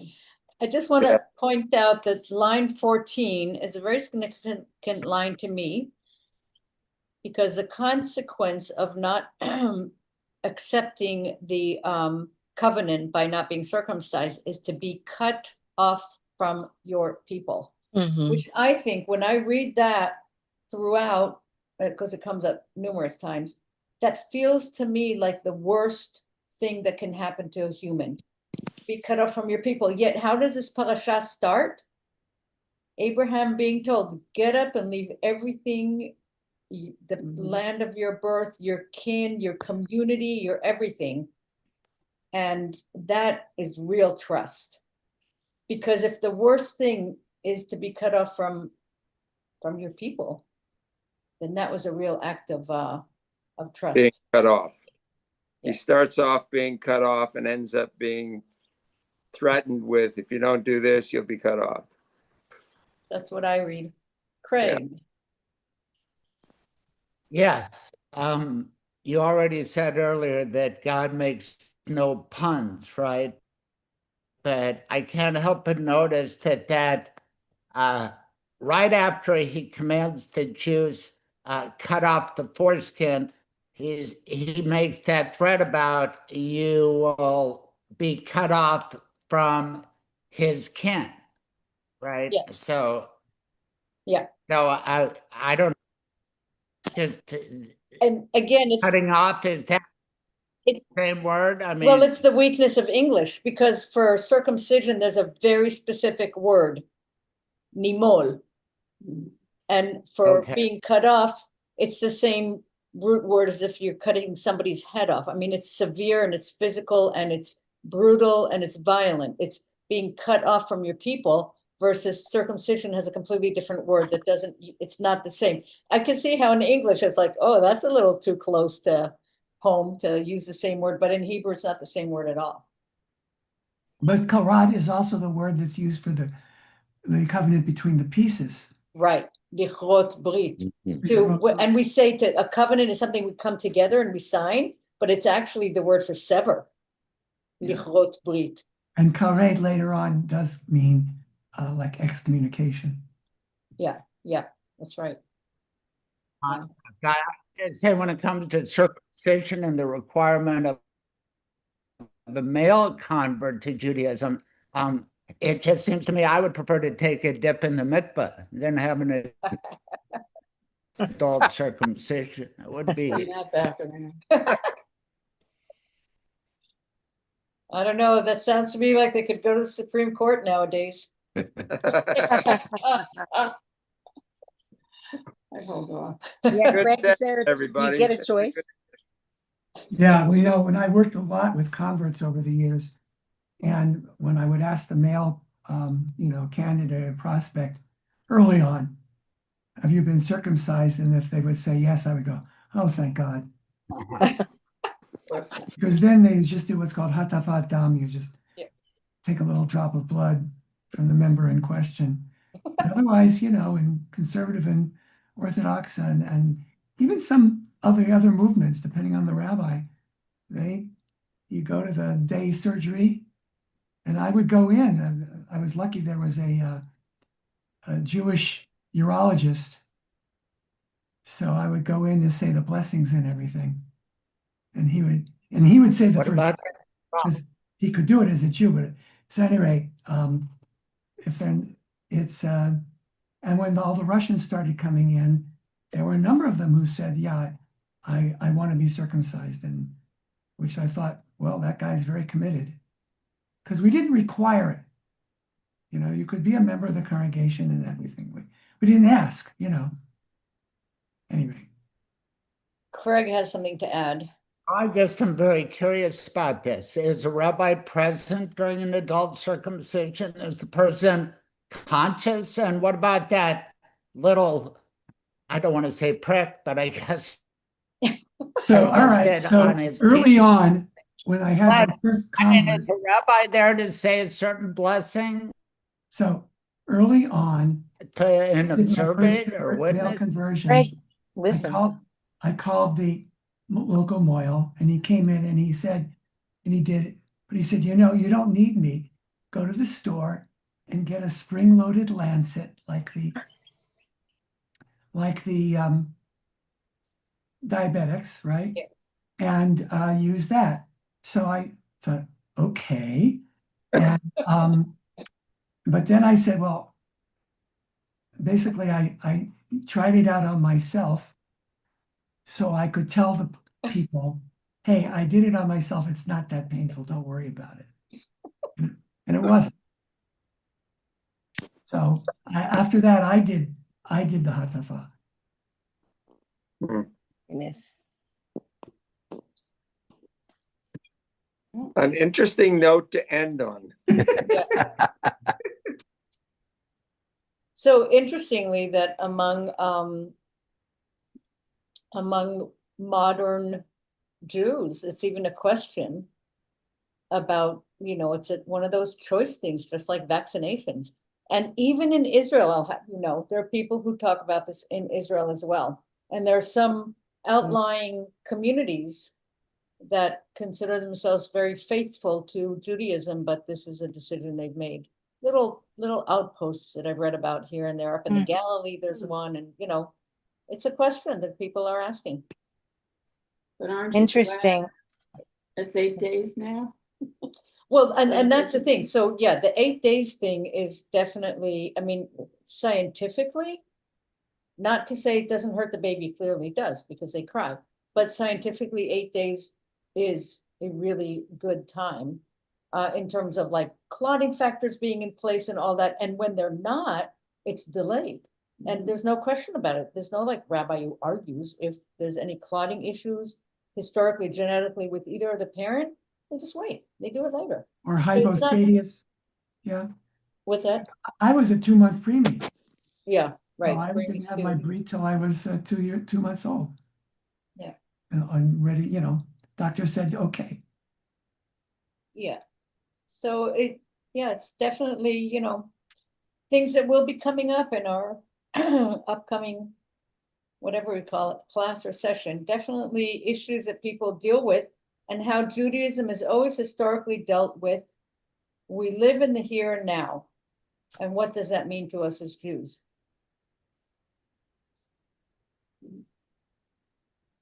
Marilyn, are you trying to say something? Or Yeah, no, I'm just thinking of, I mean, I realize that birth is another situation of circumcision, but I had my kids without any anesthesia, because it was the moment of doing that. And then I watched my 2 daughters give birth with a little, what's it called? Epidural. And I thought to myself, I'm out of my flipping mind. Out of my mind. I mean, what the hell was I trying to prove? But there were books on it, and they're still out there. Yeah. I will point out that if the trauma was a long-lasting trauma, the world would be filled with one baby families. And so clearly, I had more kids, but nevertheless, I mean, I think women are tougher. That's all I got to say. I think the mirror, the example of the survival of the Jews throughout the generations is a very telling example. You think after October 7th and the trauma in Israel, the birth rate went up. Yeah, and I do know. Even like these right after the Holocaust, people had babies. Yeah. The concept of hope seems to be very difficult to extinguish in a people. In individuals, less so, but in a people, it's harder to extinguish. After the war, what's that? After the war, the birth rate in the DP camps was one of the highest in the world.